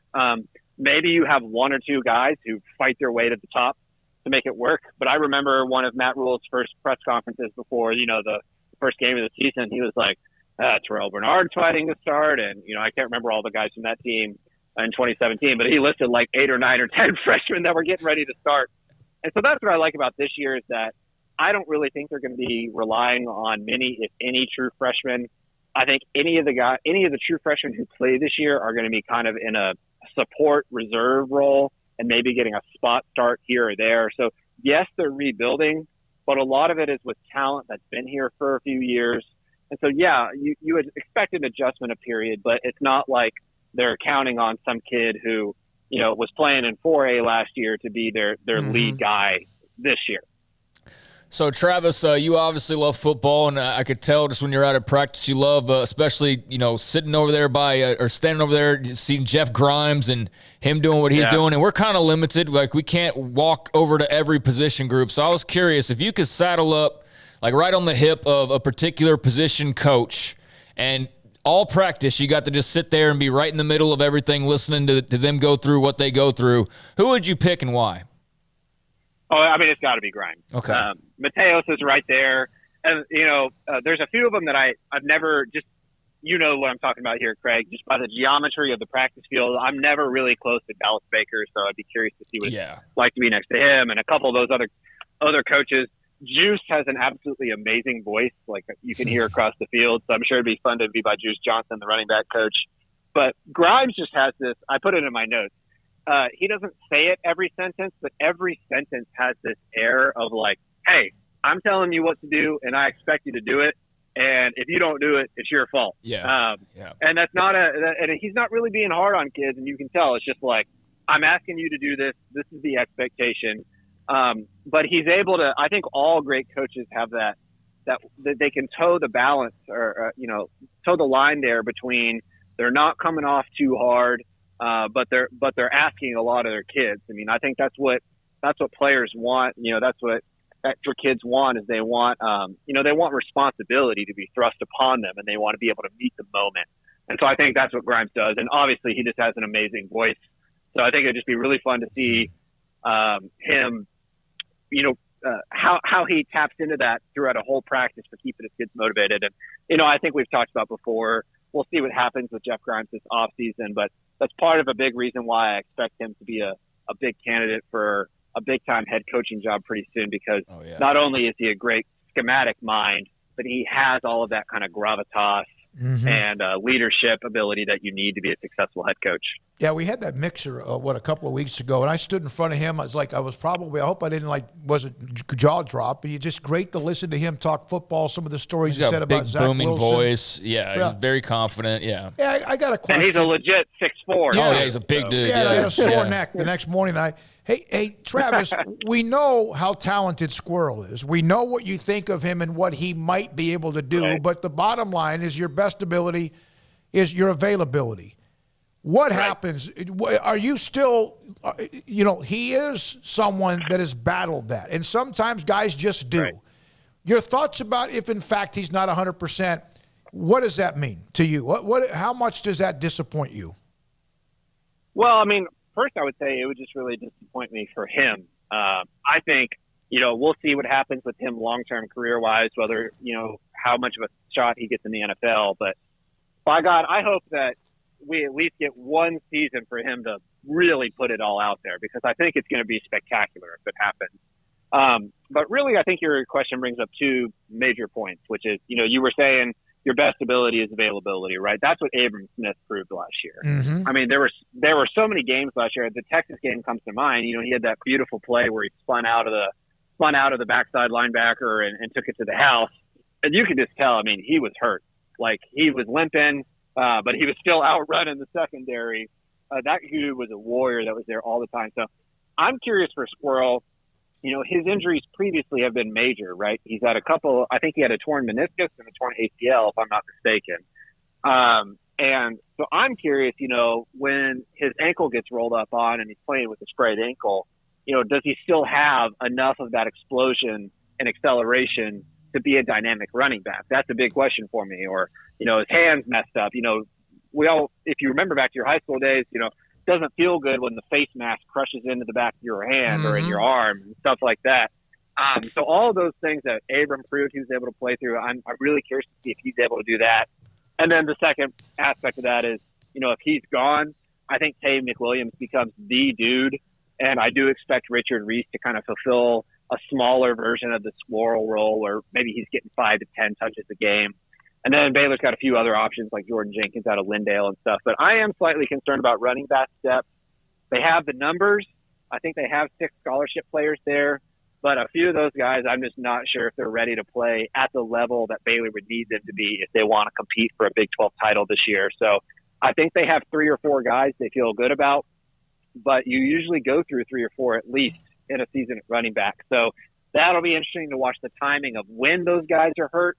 And hopefully it's not in really big games, because a lot of times that's what it comes down to for your overall record at the end of the year is your injury timing.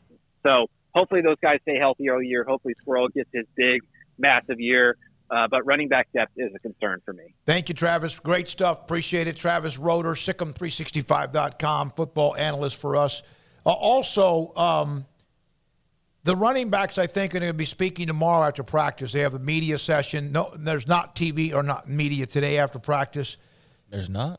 Well, maybe there is. I think maybe there is. It's been Monday, Wednesday, whatever. But they didn't have any yesterday. Maybe so that's it why is. I think there and is. then also the running backs could be are the ones who might be in front of the cameras tomorrow, and Dave Aranda will be after Friday when they shut things down, getting ready for their opening game. Yeah, I've said this before, and I think I've said it to Travis as well. I don't think anybody has heard this from me for the very first time. I love Squirrel, but you got to show it to me, man. Like, and it's not your fault, but I'm just not ready to go crazy on the hype train for him until we see a couple games, and then he's back for the next one, and then he's back for the next one, and then, if you get 5-6 games going and then you're, stacking up yards and you're scoring touchdowns, like, hey man, choo-choo, let's go. Let's start the fireworks and all of that. But that's not what's happened and how his career has worked out. It's been a flash of, oh my gosh, this kid is special. And then seconds later, literally having it ripped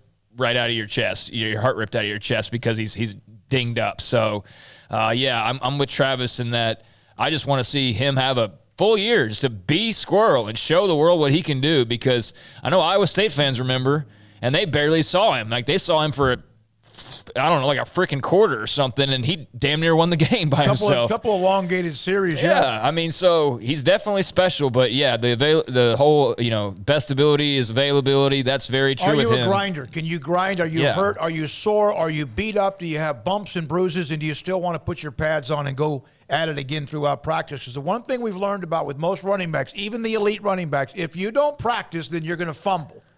most likely there's going to be a fumble when you get back in the game if you don't go through the reps during the week. But he's also not a grinder. I would say that. He's not Abram Smith. I'm talking about emotion. No, yeah. I mean, I don't think that's I just think he's torn ACLs. He's had injuries that you can't overcome. So hopefully we get healthy version of Squirrel all season long, and I think if we do see that, then we're going to see a young man who's probably flirting with 1,000 yards and several touchdowns, and that would be fun to watch. When we come back, we're going to check in quickly. I think the Cowboys are in San Diego practicing against the Chargers, preseason game coming up. They may have even taken their train from Oxnard down there. And John Machota, theathletic.com, is next on Sikkim 365 Radio, 365 Sports. IdealMRI.com. The two stories that I've shared with you in the last weeks are two of many stories.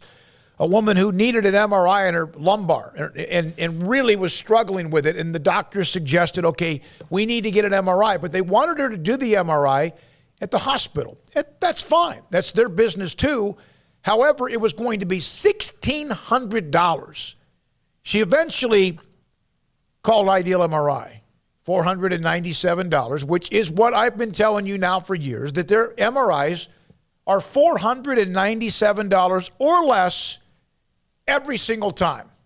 So she saved $1,200. Another woman who needed an MRI was told that because of her deductible of $6,000, so her monthly insurance payments were lower, which I think a lot of people do that she needed an MRI and it was going to be somewhere in the neighborhood of $2,000.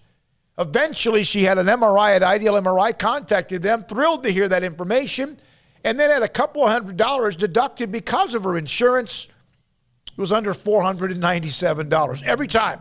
State-of-the-art technology. The MRI machine is a monster. It is fantastic. Images, photos, whatever you need will be sent immediately up into the portal for your doctor to be able to read ASAP. And sometimes you'll even get a call from the specialist or the doctors, including the one I got from Rob Maxey, when he said, this is what you have in your lower back, or this is what we see here at IdealMRI.com.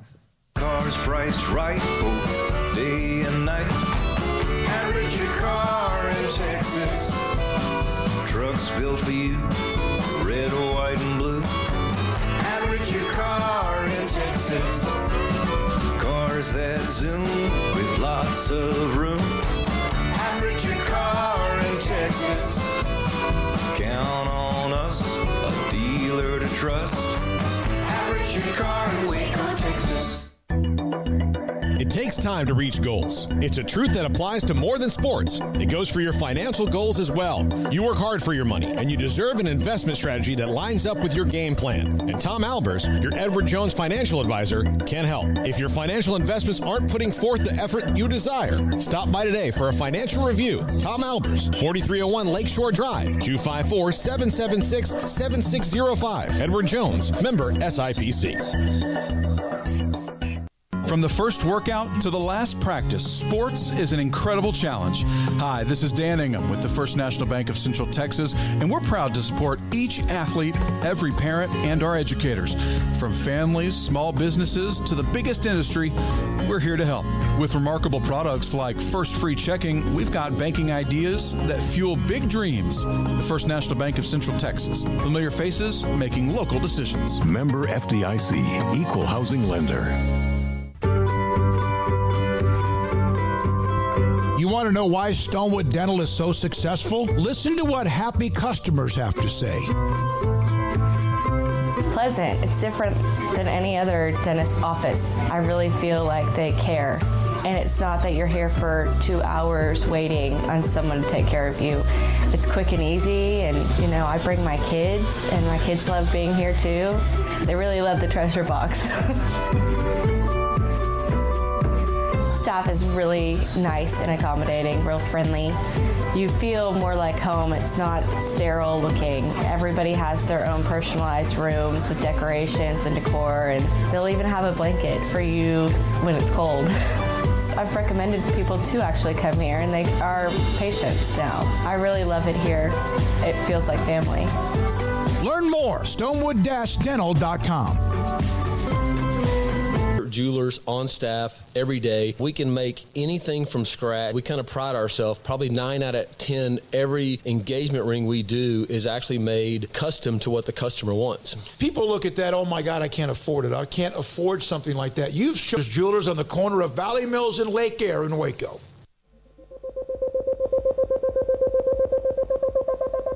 Welcome back to Sikkim 365 Radio. It's time for our weekly segment. We have yet another preseason game. Well, let's get your overall view. What did you learn about them once you left camp?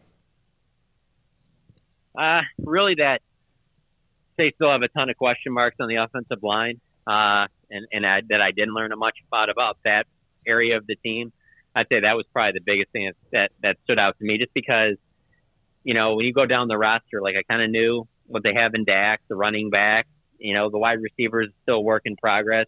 And I knew the defense was going to be, a strength, and they were going to be something that they're going to be able to build around. But at the offensive line, I thought there would be more answers that we got out of it, and we just really didn't. And it's just such a major part of whether this team's going to have success or not. I would say that's the biggest one. And going into this preseason game, and then the one after that, it's going to be all about what do they have, not even just with your starting 5 offensive line, it's who's going to be the depth. You watch that preseason game last Saturday, and you're not even feeling that great about Josh Ball as being the swing tackle. So, as I sit here today, I just did a 53-man roster projection yesterday that I put up on The Athletic, and I just cannot see how they go into this season without adding at least some veteran offensive linemen, at the very least, as a swing tackle.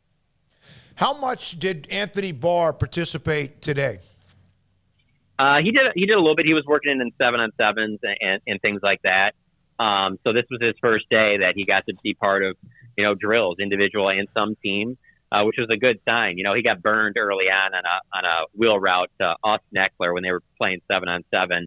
And hey, Eckler's one of the better backs in the league. Got Justin Herbert thrown to him, and it looked like they were trying to target him early to kind of test him out. So, they obviously didn't look great there, but the Cowboys are just happy that Anthony Barr is on the field, and he's got plenty of time between now and the season to start to knock off any rust. And it's not about where he is right now. He's a seasoned vet, and they're not going to be asking him to do, anything that he really can't. They don't need him to really overachieve. They need him to come in and be a solid leader and just be a solid veteran presence to go along with all the young up-and-coming talent that they have. So, he was able to participate today, so that was a good sign.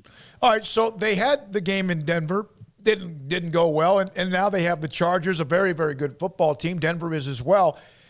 And your thoughts about getting through these first couple of games, and will, it used to be in the old days, and again, because I'm old, the third preseason game is when you showed everybody, or you gave everybody more snaps, and then you shut it down for most. Is that even still the way it goes, or is it different now? Well, I think it's different team to team. It kind of depends on who your star players are. Are they seasoned veterans, or are they guys that you want to get a little work to?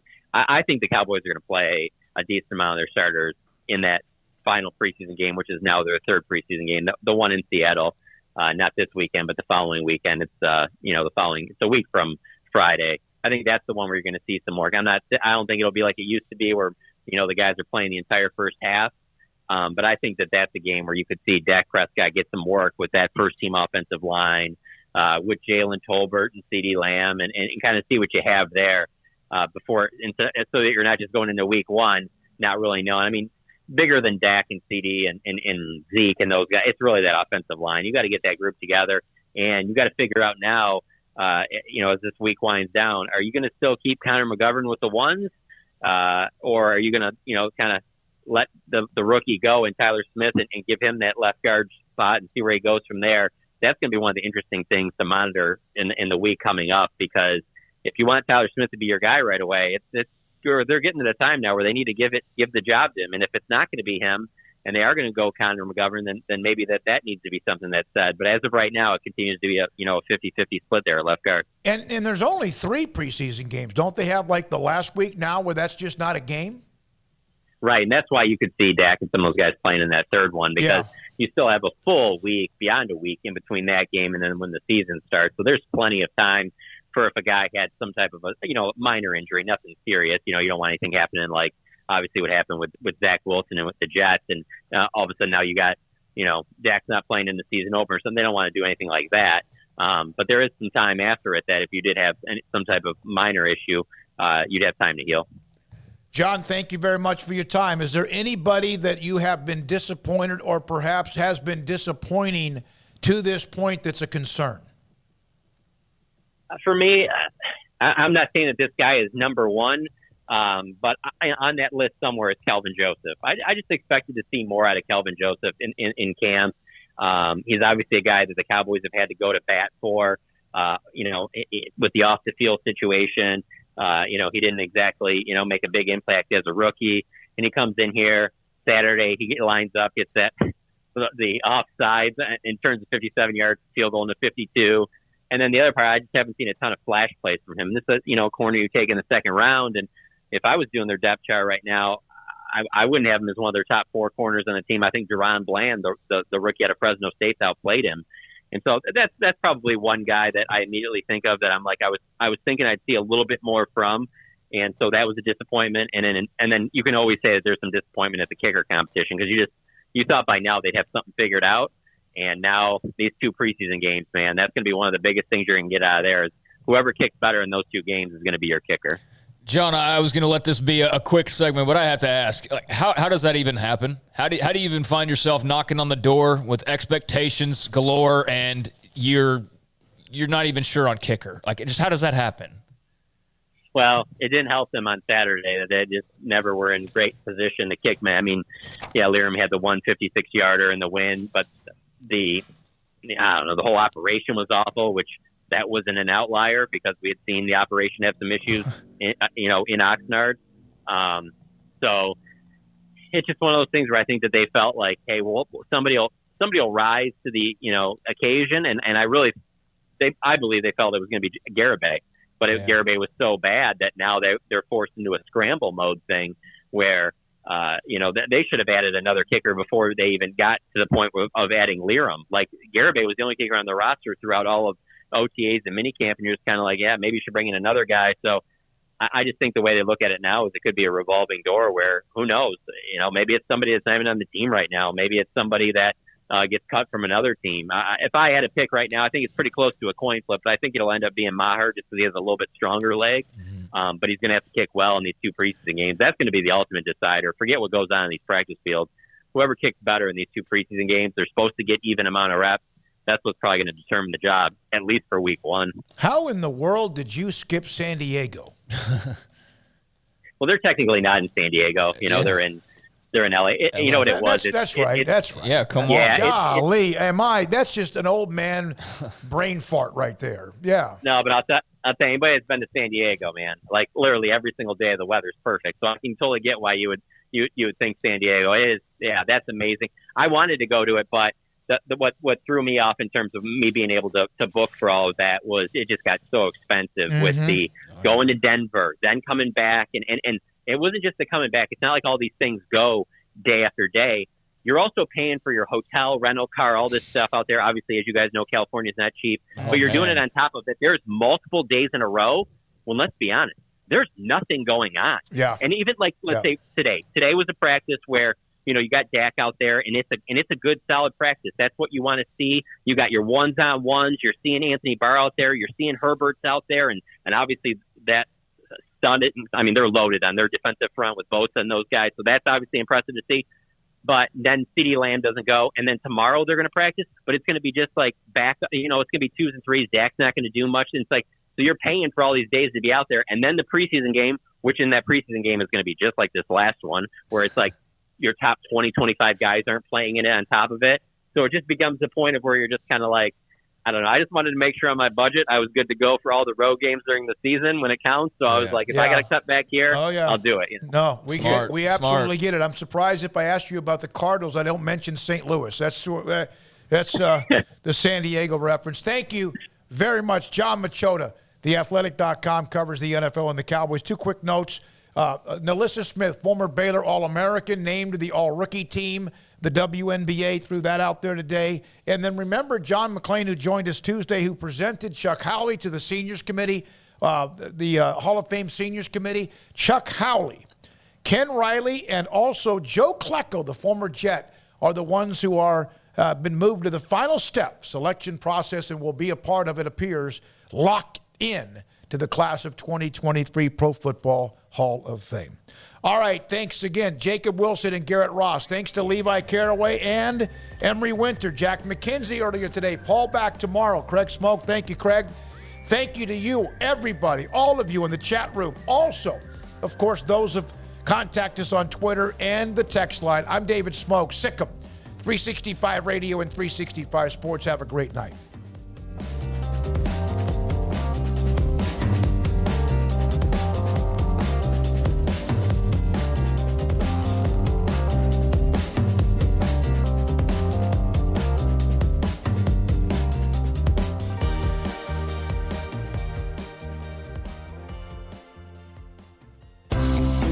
Ideal MRI is a small family business right here in Central Texas. We're open to support you while lowering the cost of healthcare bills. When you need an MRI, ask your doctor for an Ideal MRI. Visit us at idealmri.com or call us at 833-IDEAL-MRI.